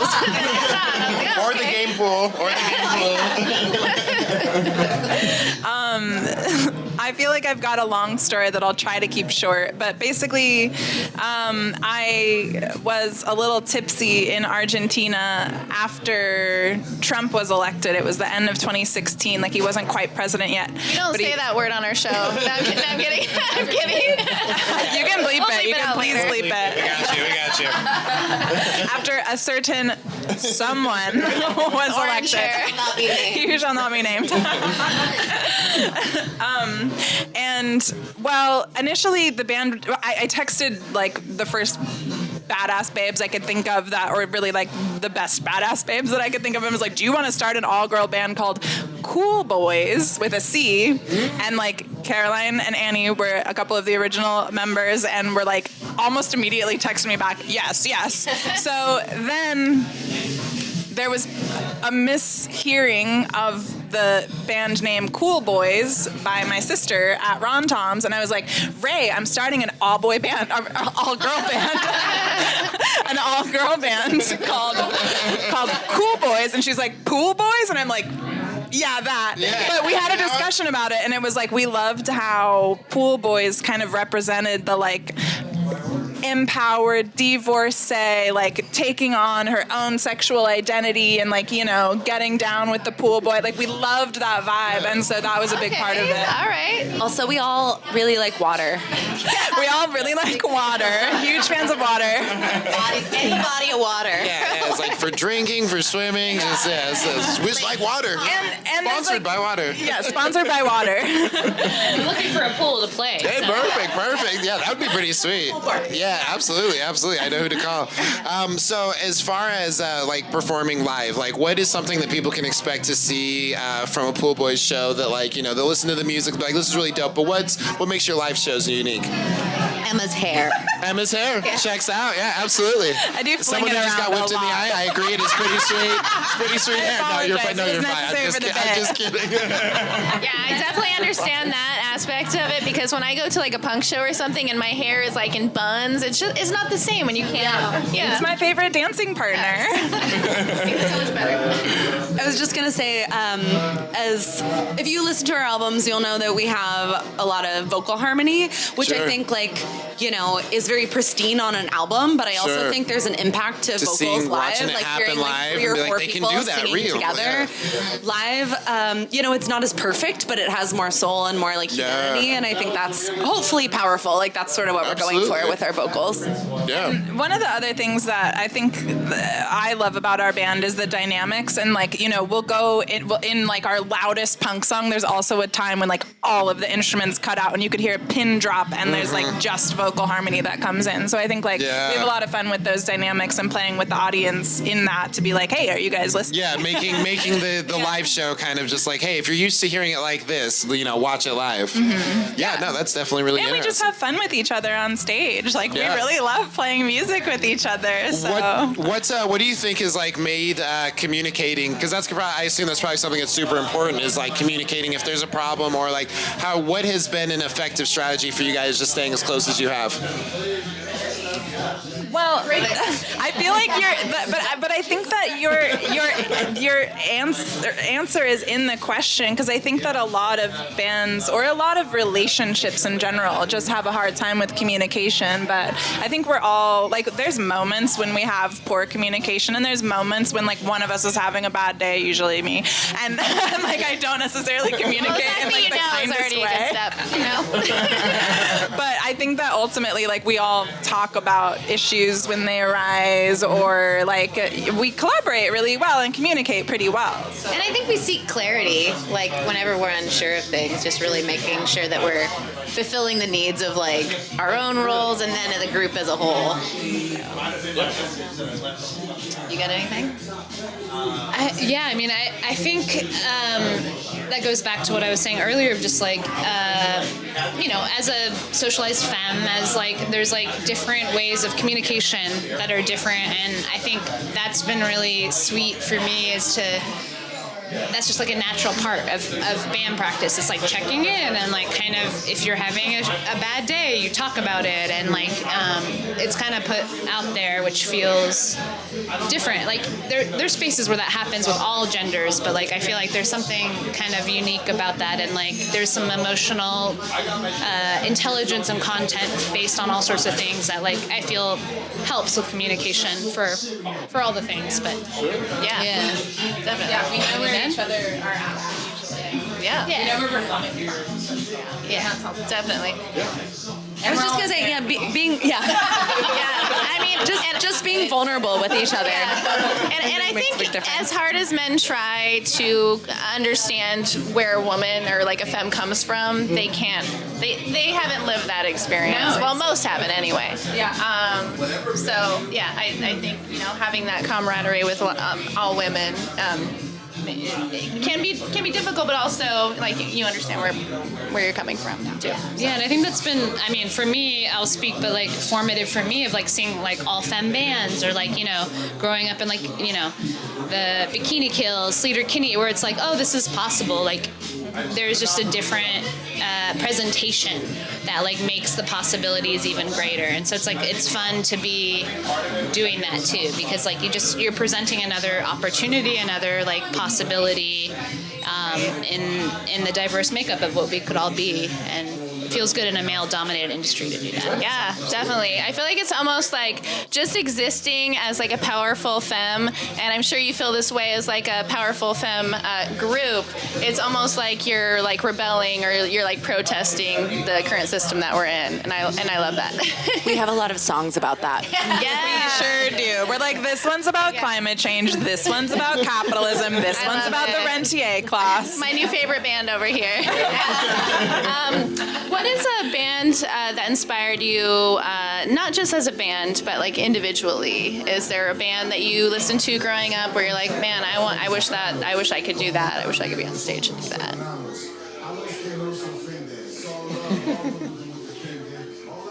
I mean, so many. I think in the vein of like femme bands, like Le Tigre is one for me that I don't necessarily gravitate that way musically, but I love what they're doing and what they've done, and also Radiohead. I'm like a Radiohead original, but yeah. Also, and I feel like I'm stealing this because I know other people are going to say it, but like St. Vincent, I think, is a huge influence on a lot of us. So. At the sad truth of me about to say a boy band. Backstreet Boys. No, not that kind of boy band. Hanson. We all really love the Zombies, like specifically for vocal harmony purposes. They're like a really big influence. Boy bands. The original boy band, yeah. So something we like. You got I was gonna say, bands like Sonic Youth are really big for me, and even though Kim Gordon is the only femme person in that band, when growing up, I always wanted to make like kind of weird, kind of off-kilter music, and before I was introduced to some bands like Sonic Youth, I thought femme people were only allowed to be like singer-songwriters and only allowed to write like pretty music. Yeah. And I was so stoked to find women, and like also Bikini Kill and Sleater Kinney and those bands where it's like, oh, you're allowed to be angry or edgy or weird or not pretty or have a statement, and that was huge and formative for me because I didn't know I was allowed to do that. And yeah. It sounds like a lot of those bands just kind of like created a space where you felt comfortable being yourself and allowed you to kind of do that for other people. So I think that's really cool. So something we like to talk about is off the record. So we like to just maybe get a little bit of something that maybe you haven't shared with in another interview or with anybody else. What's could be like new or something about yourself that nobody else or that people don't, like the public doesn't know. Oh, just anything? Anything, preferably music, but we'll hang in there. Like about like if you music? couldn't swim, that I feel would be like a big thing. Oh, if you were the Poolboys and none of you could swim, that would blow my mind. We're all gonna drown. Yeah, exactly. We're the like pools. I didn't say we could swim. Oh wow. I hate water. Well, I'm single.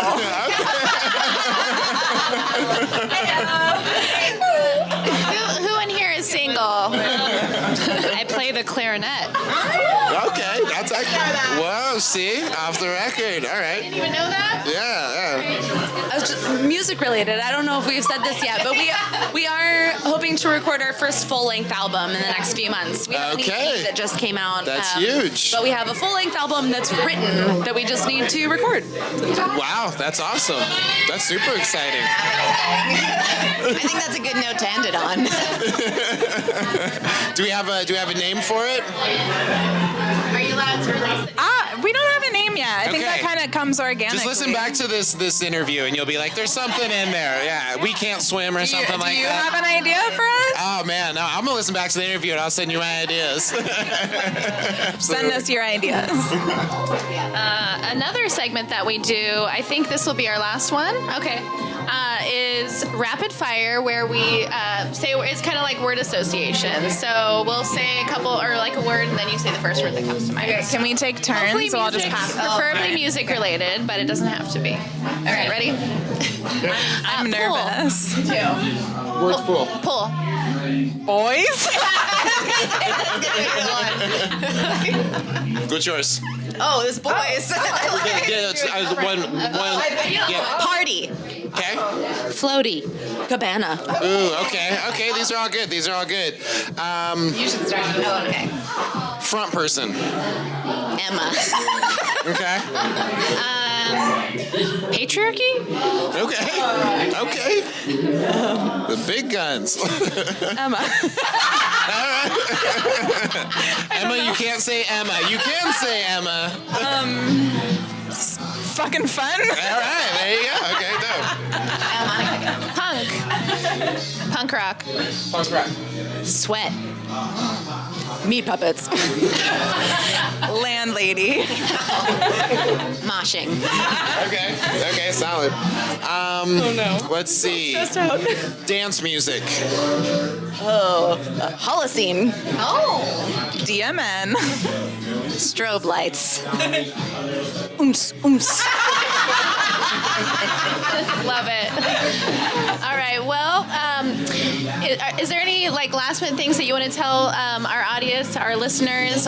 Is there anything that you all are excited about, like a project that you're working on, other than the album that you told us about? Do you have anything big coming up? Well, we just released an EP a couple of months ago, which we're still super excited about. It's called Obviously Doctor, and you can find it on Spotify or Bandcamp or Apple Music or Tidal or any of the places, anywhere you want. YouTube. Yeah, that's a great place for Poolboys. So check that out. It's 4 songs. We're also just really happy that we got to play Lose Your Mind and meet y'all, and this is really fun. Thank you so much for being anyone on the else show. have any? Oh, and Monica is also in a band called Forest Vale, which is a really rad band. She just released an EP, so you can check that out. It's called what was the and name of music that video again? that I shot. Cool. Wow. Yeah, I'm out there on Apple Music. I don't know if I'm on Tidal. I've never heard of that, honestly, but I probably am. Like, I'm out there, YouTube, find me. We're also going to play some shows in the future really soon here, so keep your eyes out. We'll be here. And then in that interest, the dance music thing I mentioned is that Caroline plays in an electro pop band that's called DMN. Okay, smooth. All right, awesome. Well, thank you guys so much for joining us. I had a really great time talking with you all. Real quick, can we get the socials? That way people can look you up and make sure that they find you and follow you. Definitely. We use our Instagram the most. It's at Poolboys Band. Okay, at Poolboys Band. Yeah, and you can find us on Facebook. I've never tweeted. You've never tweeted. Was that your dirty secret? Was that the thing that just nobody knows? Yeah, it was off the record. I've never tweeted. You just tagged that right on the end. That was very smooth. All right, well, excellent. It's a tweet, let us know. Yeah. They'll start tweeting. You're not really missing out on much. Tweet boys. Tweet boys. Well, thank you so much. This has been Off the Cuff with Des and Zane. I am Zane Thomas. And I am Carissa Des. And this has been the Pool Boys. Thank you so much for joining us. Thank you. Yeah, it's a Lose Your Mind Fest. So yeah, we're going to go check out the rest of the music, and thank you guys so much. And this is our guest over here, Orkis. So if people haven't heard of you or haven't heard you yet, what would you describe as kind of our sound? So tonight it's just myself and my better half is on with us this evening, but it's a lot of shots, the touch mode, synth pop, dark wave, but there's still a really large performance element to it as well. So dance forward.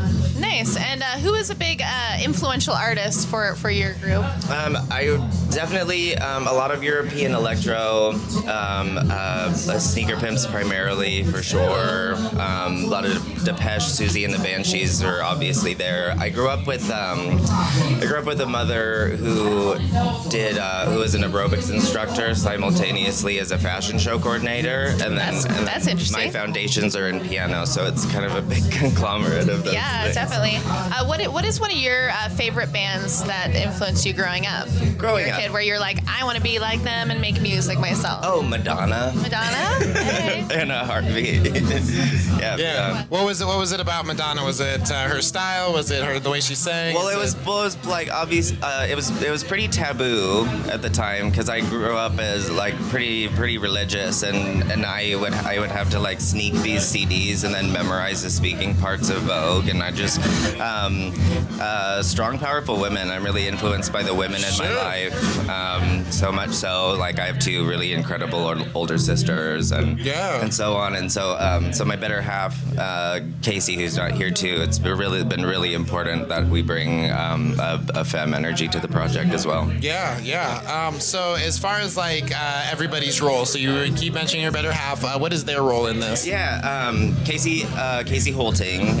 She's our half of our vocalist, and so I do all of the production and the writing and whatnot, and then she's kind of our the beauty behind the brains. Okay. Well, I mean, your hair, your whole vibe is great too. I'm sweating my ass off. You bring the beauty too. And how long have you been a group?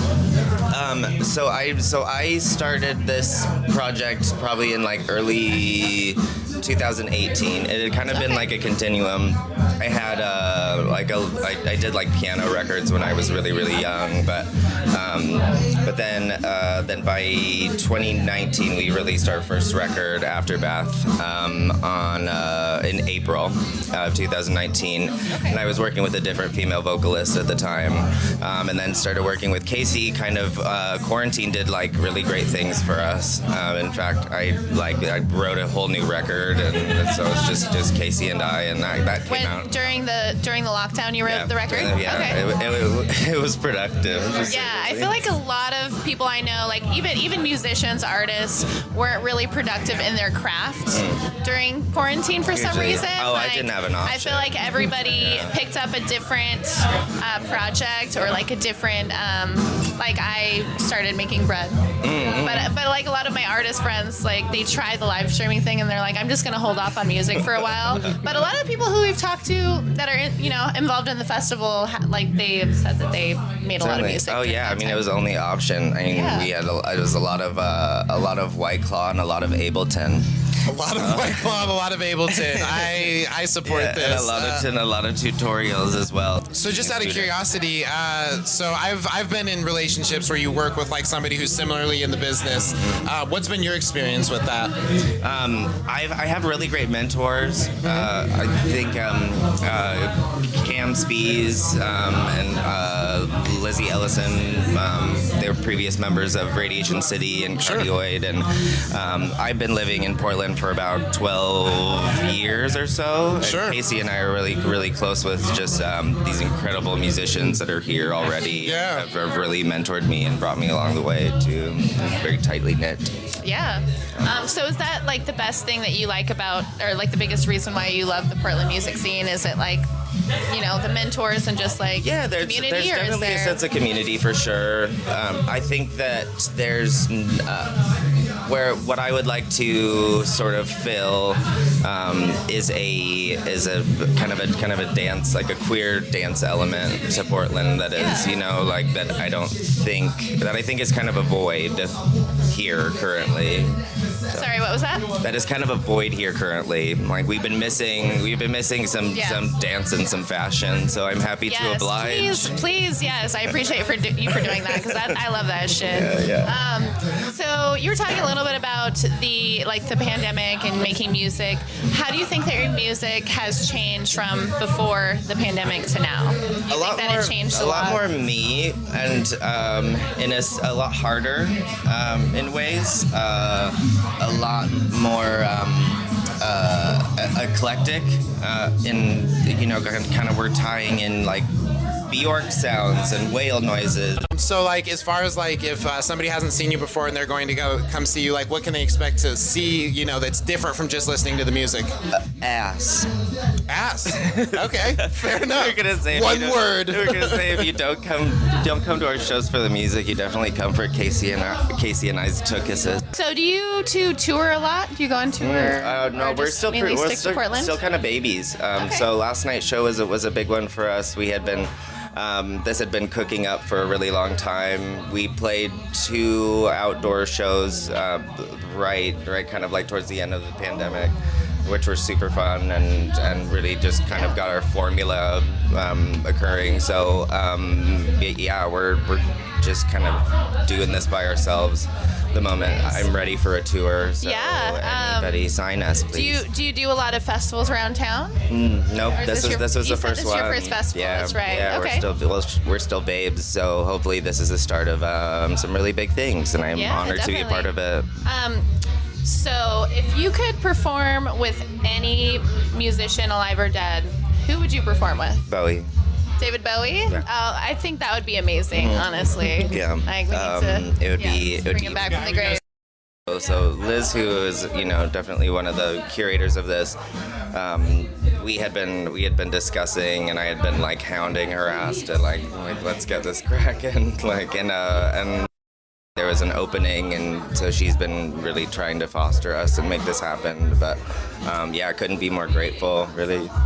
Yeah, I don't know her very well, but from what I know, she's amazing, and she's doing, kind of the same stuff that we're working on doing, which is promoting local artists, and also we, have national acts on too. Just because we love music, but also, to get more eyes on our show, so we can, promote the local people too. So, right. Well, and to keep like having that platform. Yeah, and to, Portland has the unprecedented talent, and we just need to keep everybody from leaving. Everyone's dipping out to LA and whatnot. I feel like a lot of my friends are moving away. Yeah, and it's like the talent is really here, and I think we're starting have been trying for a long time to cultivate, a space where there can be a healthy element of camaraderie, but also support. That's something that we've heard a lot of, is just the amount of camaraderie, like in the scene, is super important. And to keep important. eyes on us and make sure people pay for your shows. You don't get a guest list spot. Yeah, exactly. Yeah, if everybody brings only their friends and none of their friends paid, none of us get paid. That's not how this works. Yeah. Makeup ain't free. Exactly. Just to show up, I had to spend this much. So what keeps you motivated on the days that you're not feeling it as much? Major depressive disorder. Yes. That I can relate with. Manic depression. It's something that I have to do. It's to maintain sanity. But I definitely have a hibernation period. Kind of like a recharge. Like, okay, we did a show. Now I need to not talk to anybody. Totally. And I'm usually on a pretty vampiric schedule, so I'll stay up several days in a row working on